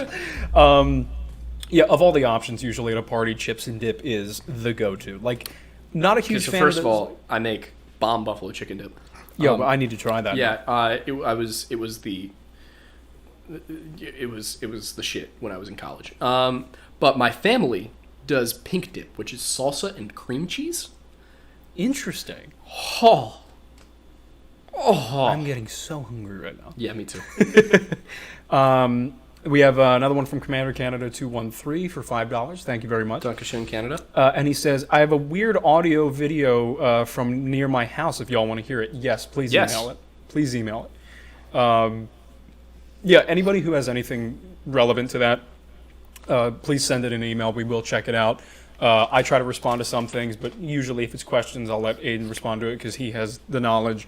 And then we both collect stories from you guys, and we edit them a bit for narrative purposes and, just making sure that they flow well, and then we use them in the story time episodes. So, and we thank you for that because we think it's really interesting to be able to have you guys send in stories so that we've we gotten have, a lot of really interesting. They're really good, and I think it's great that we're able to like share those with the community. I think it's really awesome. And I think the number of them that like people are like, this is a true thing that happened to me, really lends credence to a lot of this stuff. Oh, absolutely. And I think that's a real. Absolutely. We're almost. Absolutely. We're almost kind of creating an unofficial database of instances and experiences, and obviously, we give the disclaimer at the beginning of every video that we can't, definitively know whether or not this is true, but we trust you guys that you're sending in genuine stories, that you wouldn't be trying to pull our leg and stuff like that. So another super chat from Russell the Outlaw for $10. Thank you very much, Russell. He says, I know some legends say the Wendy bagel is a spirit. Could it manifest into a 15-foot tall shadow me and a friend have seen at a Native American burial site? Also not the only thing we saw out there. Okay, so that could be a few things, because the Cherokee and the Creek and the Cree have a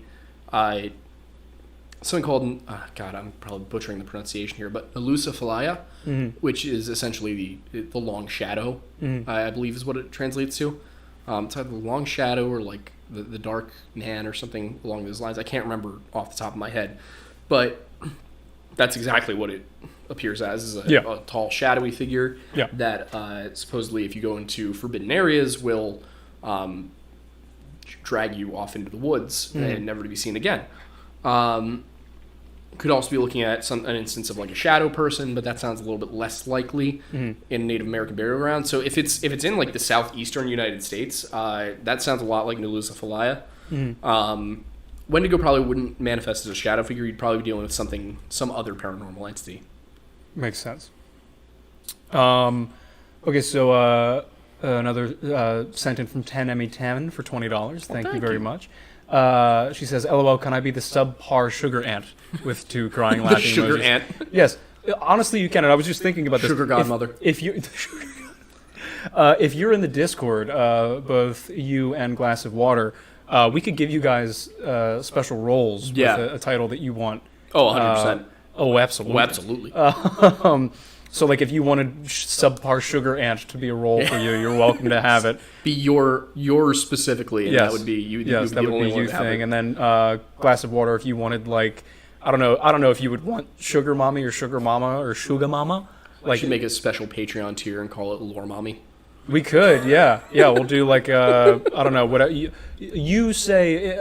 Let's make it a Lore Parent. Lore Parent. Let's call it like Lore Mama. Lore Mama. So that way it's But yeah, if you want that specifically on the Patreon and also in the Discord, let us know because if what tier. We'll figure it out. We can figure out how it works. Yeah. We'll figure it out. The Cuban Steak sent another $9.99. Thank you very much. Thank you. He says, "I look forward to the lore from Cuba when it comes. There's cave systems and weird things happening in the mountains by the city I grew up in." That would be interesting. I would love to do. So this is another instance where, like, if this ever becomes sustainable, we'd love to do a trip to Cuba and find some stuff, and like, or at least attempt and also liberate Cuba. Yeah. Viva Cuba Libre. Viva Cuba Libre. Hi Archie, I know you're so cute. Jive Money 7 for $5. Thank you very much. Sometimes what? I'm here. I know. Hi, baby. Hi, baby boy. Sorry. He said, "Can you have an option where when you super chat, it gives Archie a snack or something, but nothing insane that would be unhealthy? Don't want to hurt him." I mean, I'll just buy snacks, and every time we get a super chat, Archie can have one. Well, or every time we get a super chat that specifically says "feed Archie," we'll give him a snack. Well, also, like, I'll probably do something like I'll just get bacon. Yeah, that's and then a good call. Just he gets bacon because he can eat as much bacon as he wants and he'll be fine. Yeah, I think that's a good call. He's a we'll young do that. dude. Next time he gets his walks. Next time we do this, we'll have a I wonder if we can do a custom super sticker. That'd be cool. That says like "feed Archie." Yeah, we can look into it. Yeah, we'll try and figure something out. Yeah. Russell the Outlaw just sent a super chat for $10. Thank you. And he says, "This was in central Wisconsin, and it is a county park. My friend who frequented the park often said he'd never seen it before. If you want, I can share more about my experiences at that park. I do. Email us. 100% email us. Definitely email us. We would love to hear everything. Yeah. Yes. But yeah, Wisconsin, it certainly wouldn't be Nulusafalia then. It wouldn't be. That's not anywhere near Creek territory. Yeah, I mean, at that point, you're up in Algonquin territory. I will look more deeply into that. Definitely email me, and I'll get back to you with some more specific answers. It still doesn't feel like a Wendigo to me, unless like if it was an actual shadowy figure, doesn't seem like Wendigo. If it's a figure that was in the shadows and 15 feet tall, that changes things. Yeah. So email me and I will get back to you with a more specific answer based on the specifics you can give me. Especially if there's other events, even if you think they're not related, they could be. So give me the full context and I will be able to give you a much more precise answer. Yep. The Cuban Steak sent us $1.99 simply saying Dr. feed Shea. Archie. Okay, Archie will be fed. Archie will be. Well, I'd go grab a treat. I don't have a treat right now. What do you have? He has a bone. Yeah, do that. Well, I'll get him some stuff at Do Wawa. it now because they asked for it. But I don't have any. It's over there. Go grab it. We gotta keep up with the consistency. By the way, this has been on the floor the whole time, and he did not care till I touched it. Aiden, can you confirm that he was fed? I can confirm that he was fed. Even though it was off camera, I can confirm that he does in fact have He's it. currently behind the camera. Yeah, now he's the cameraman. Are you a little producer, Archie? Yes, he's very excited about his treat that he was not excited about until I handed it to him. Yes. Yeah, he is. It's a very simple dog. No thoughts. No thoughts. Hi, baby. Come on, you can come up here. You're welcome to join. Yeah, there you go. Hi, there we go. Okay. Any more chats?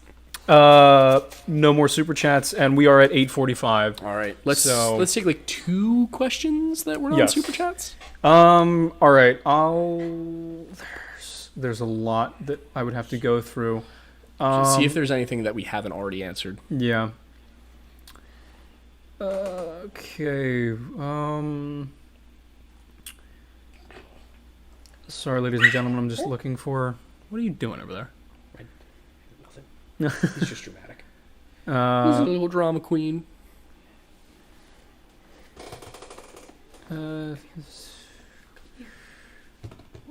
Okay, so we just got one from Aiden Fitz, and it's there. Go with it because it's our name. Yes. It's another Aiden. Can you stare down a fleshy man? I wouldn't. I have a feeling it's not going to work out well for you. Could you? Yes. Yes. Should you? Should you? No. Don't say it. I know what you're going to say. Don't say that. You're not that guy, pal. You're not that guy. Oh, absolutely. You were so preoccupied with whether or not you could, you didn't stop to think if you should. Anyway, the Cuban Stick sent us another $1.99. Thank you very much. And he said, Archie Fed confirmed, LOL, love it, guys. We're glad you enjoyed it.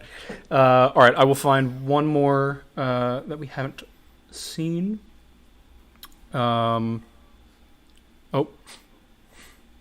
Christine Piambino Bennett. That's my mom. Yes, she just sent $14.99. Oh, thanks, Mom. Thank you very much. Very supportive of the program.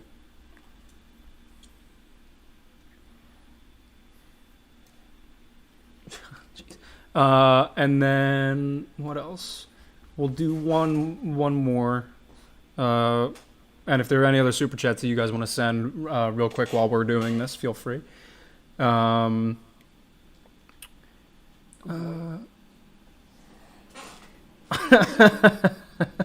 Commander Canada, I can't believe you didn't do even just a $1.99 for this one. What did he do? Because he just dropped a question. Sorry, I'm still slightly dying. And it might have just been for chat, but I saw it, so I'm going to say it. He said, should I 1v1 a Wendigo right now, or is Segs a skinny boy? I don't know. Do you have a blue shovel? We got to get the blue shovel on a t-shirt. Yeah, we do. Yeah, we do. Chad, if you're there. Yeah, if you're there. We need a picture of the blue shovel. It's going to happen. It's going to happen. We need a PNG of the blue shovel. We really do. I mean, both of those sound like bad ideas to me. Yeah. I wouldn't do either, but I feel like you're more likely to survive the second one. Fair. Real quick, if we missed your question and you're not able to super chat it, just send it now and we'll try and get to it real quick. I'm just going through some of the recent stuff because it's way too much to go all the way back. Sorry.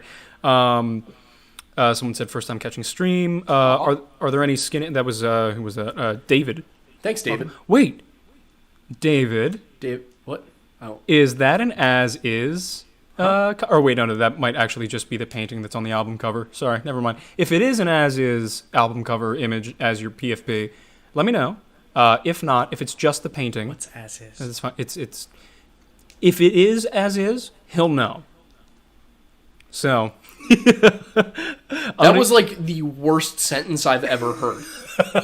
If it is as is, he'll know. Yes. That's like some cryptic, like Indiana Jones riddle shit right there. All anyone needs to know is that it's an album. Okay. I'll explain later because I like the mystery. Glass of water. She sent $5, and she says, "I am Lore Mummy." Lore Mummy. So, yes, all right. At this point, you are. Thank you very much. And then Fatness Neverlean says, "I'm broke today. Can't sugar mama. LOL." But it's it's fantastic. But wait, no, she. I'm believing it's a she. Sorry, if I'm wrong, let me know. Is requesting an unpopular opinions podcast. Oh God, that's such a bad idea. Oh yeah, that's a bad idea, dude. For you, that's a very bad idea. But it'd be hilarious. I don't have any popular opinions. David said LMAO, no, it's not. It's the painting because it's my favorite painting. Sorry. Not a problem at all. So to anybody who cares, in the past, 6 months-ish, I have become an unashamed, unapologetic John Mayer, just Simp? Simp, yeah, probably simp. Love his music, love his guitar playing, love his personality. He's grown a lot as a man, and I love it. I'm very much on the John Mayer redemption arc train, also known as the last train home. Anyway, As is a live album of his, and he uses that painting as the album art for that. So anyway, like I said, I'm a little too invested. Anyway, 10ME10 gave $5. Thank you very much. He says, Lore Auntie with a heart. Lore Auntie. So, yes. Fatness Neverlean says, I'm a girl, yes, LMA. So I'm glad I got it right. So thank you for letting me know. I mean, I assumed based on the name. Yeah. But, you never want to assume It was a fair too assumption. much. And then Aiden asks another question. What happens if I drive a car at a skinwalker? It will probably get out of the way. That's the best way you could have answered that. I love that. Oh, that's so funny. It will simply move. Oh, that's funny. Uniman123 asks, what mimics voices people and yells at night, taps on glass in South Louisiana? I need to know. Isn't that just a windy boy? That sounds like a windy boy. Yeah, it sounds like a windy boy. OMFG section said you missed my super chat. Where was it? Where was it? What was it? Send it again, just not as a super chat, and we'll... Oh, you're right, I did. Sorry, wait. You fool. My bad. Is it OMGF section? I will ask this one and tell me if I'm right or wrong. For $4.99, it says, if you decided to go romping in the Adirondacks, I live just south of there. I've got couches and air mattresses if you need a place to crash. Thank you very much. We very well may take you up on that offer. It would have to be very soon. But yeah, or at least like a year from now. So. Yeah, it would either have to be very soon or very far in the future. Commander Canada 213 sent in $5. Thank you very much. And he said, just got kicked from the Discord again. LMAO, the staff on my butt. All right, we'll have a conversation. What did you say? Yeah, the real question is, what did you say? What did you say? What did you say? How many times has this happened now, Canada? Yeah, how many times has it happened? We got to figure out what's going on there. Okay, We should Eleanor. just make Canada a mod so that he can kick himself when he does something wrong. Only if he kicks himself every time. Just every time you send a message, kick yourself. Don't come back. No, you're fine. Okay, Eleanor, we will answer your question. Yep. She keeps spamming. Okay, what's the question? It's a question we have heard before, but it seems to be important. Can you F a windy boy? Oh, God. Anatomically, yes. In practicality, no. Please. It's not a good idea. Do not Please sexually don't violate the try to do fleshy it. boy. Yes. Please don't try to suplex the fleshy boy. Well, suplexing maybe. But here's the thing. I think it's fair to say they can't give consent. So let's not do that. Let's respect people, even the other boundaries. Well, Skinwalker's technically person. Yeah, I guess. Yeah, I mean, So, it's either a person that most likely can't consent, or it's bestiality. Neither of which are okay. Instead of the movie The Descent, it's The Consent. That's fantastic. Wendigo horror rom-com. Oh, good lord. We should make a skit. Oh, I'm down. That's another thing. If we start getting enough money to where this is sustainable, we'll start doing skits. We will do some skits, yeah. Yes. There was one thing that said, how can I join the Discord? It should be in the... link trees. In the link. Yeah, if you go to aidenmattis.card.co, it's card with 2 R's. It should be in there. Yeah. That link should work. If it doesn't, then if you go to the link... Yeah, no, that link should work. Yeah, also that link is in the link tree that's in the description of this live stream. Commander in Canada...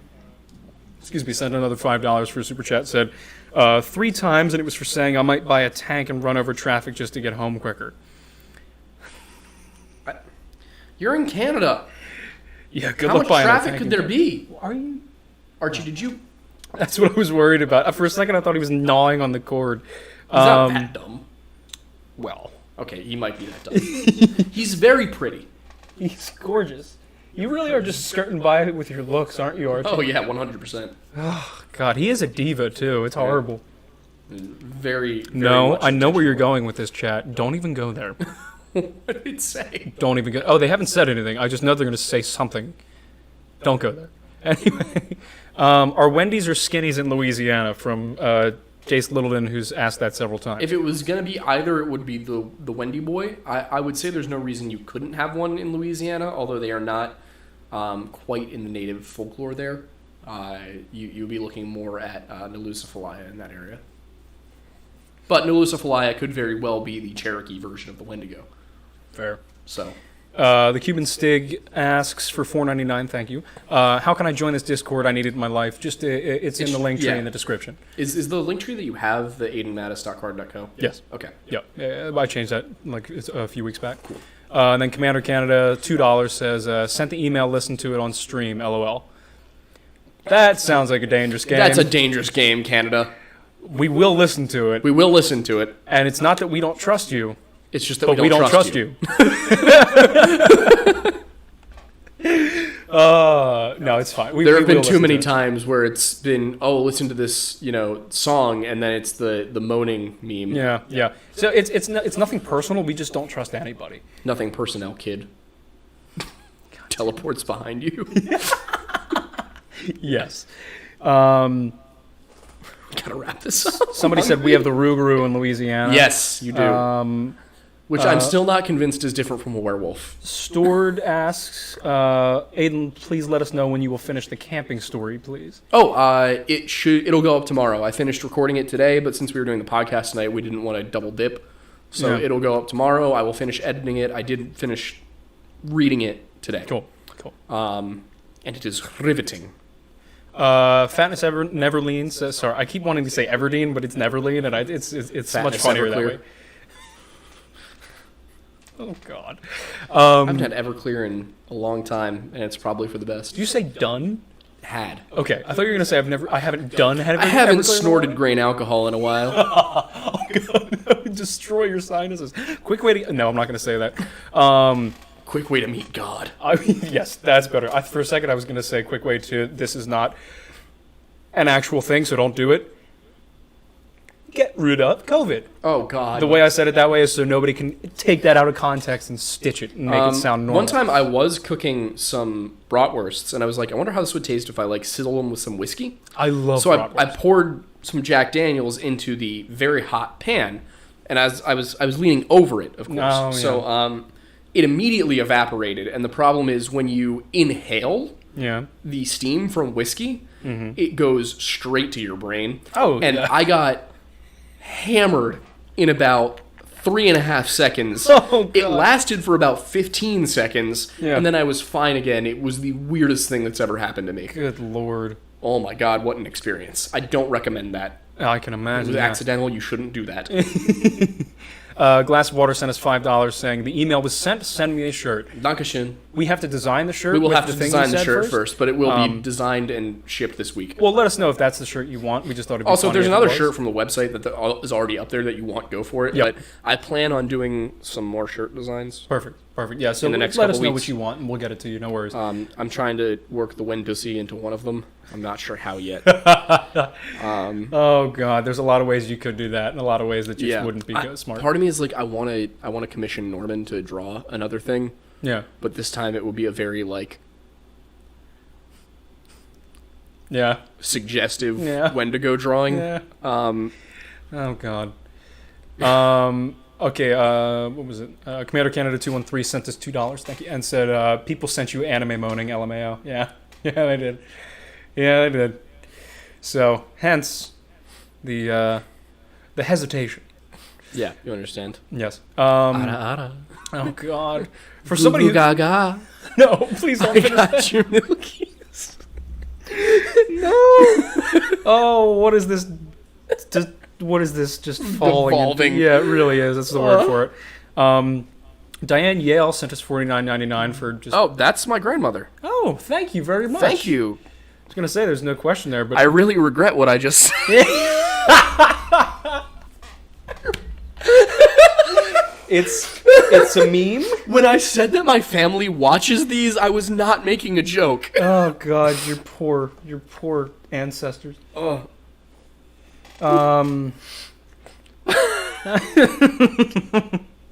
Anyway. That was, You good? yeah, that was pretty. Like I said, I'm still slightly dying. Russell the Outlaw sent $5 and he's saying, I'm currently out over the road. Sorry, just bumped the thing. Said, I'm currently out over the road, but I will try to email my story by Friday once I'm home. Awesome. PS, want any pics of the park/graves? Oh, hell yes. Yeah, might as well. Oh, absolutely. Oh, absolutely. Thank you for not trying to email us while you're driving. Much Yeah. appreciated. Do be safe. Oh, God.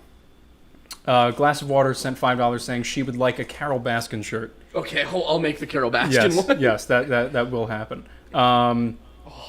And then Nathaniel McCoy sent us $2 saying Wendigo pinup shirt, please. I gotta have Norman draw it now. Norman, I'm sorry. I know you don't watch the show, but Norman, I'm sorry. Busty Wendigo girlfriend? Oh, God. Or a goth Wendigo girlfriend? No, have goth Submissive and Wendigo breedable Wendigo. Oh, God. Hey there, flesh pedestrian, looking submissive and breedable today. Oh, this really is devolving. This is what happens when people just send us enough super chats to make us giddy and enjoying the fact that we'll be able to eat tonight. Yes. I haven't eaten in 3 days. It's not true. I did take all of the various remaining pastas in my cabinet and combine them. I had pasta salad today, too. It was a little weird because I had to boil them for different lengths of time. Interesting. So I have like ravioli, rigatoni, and fettuccine with meatballs in the fridge right now. That is an interesting It's combination. very difficult to eat. I don't recommend it. No, I can imagine, yeah. But, I Good figured Lord. I got all this pasta sauce because I accidentally set up an Amazon Prime subscription for pasta sauce. So I just got 4 bottles of pasta sauce every month and forgot to cancel it. That's amazing. I thought about keeping it going and keeping it getting delivered to this address even after I move out. It's a nice little gift for whoever has my apartment after me. That would be entertaining. MKG Tempest just sent us $1. Is that like MGK? It's MKG, but like MKG, okay. maybe MK Ultra? Maybe. I hope not. Thank you. But yes, this is interesting. All right, I think we got to cut it off. Yes, yeah, it's 9:00. Yeah, and There's no more super chats. Then yes, that was the last super chat. Yes, we'll give you 30 seconds to send some more. Otherwise, we're gonna get off for the evening. I've got some stuff I got to do, but yes, he just came. He walks over and he just moves your arm. So yeah. He was I was petting him a moment ago, and then he walked away, and then I just had my hand dangling, and it was like, imagine, I'll come back, don't worry. Imagine my hand's dangling. He just came over, flicked my hand with his little nose, and just put it. No, don't cry. I'm here. But yeah, it was funny. Now he jumped up when I didn't. Actually, hang on. Can I? No, I can't really. I guess you can't really see him there. Archie. Hi, baby. He's being a very good boy. He is. He's being a great boy. He just wants attention. It's okay. He does. Okay, so this is probably going to be the last super chat unless something is sent while I'm saying this and while you're here.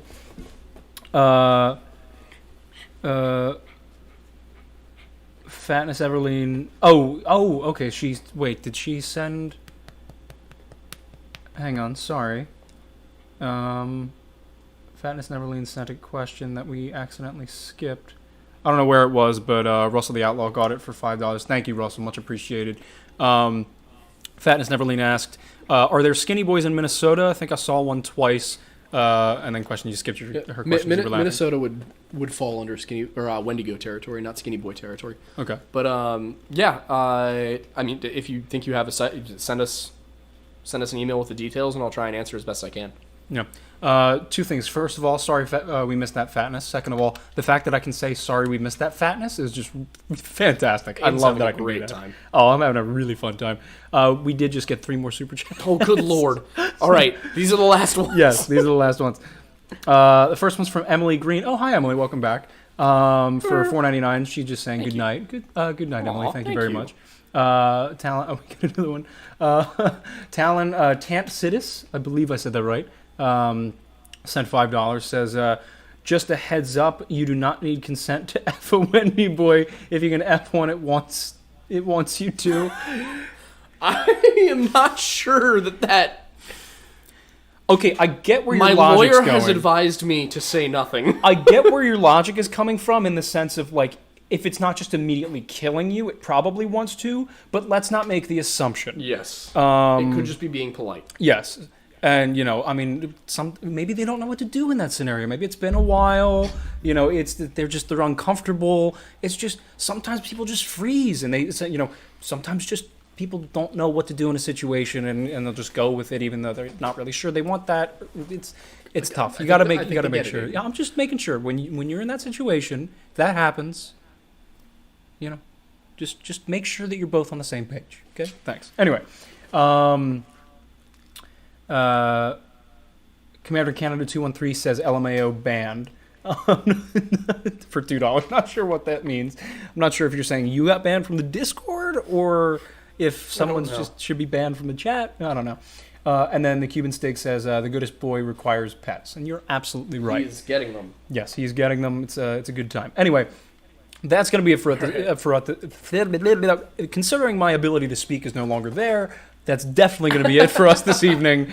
Thank you very much, everybody, for joining us. Thank you incredibly much to everybody who was super chatting. Oh, my God. We both greatly appreciate making that. our dreams come true. Yeah, you really are. Like, you quite literally are. So thank you so much. Archie says thank you as well, as he will be getting many treats as a result of this. Yes, he will be. Put your pop filter down so they can see him properly. There we go. Yes, beautiful. Well done. Archie, do you have anything to say? Probably get him to howl, honestly.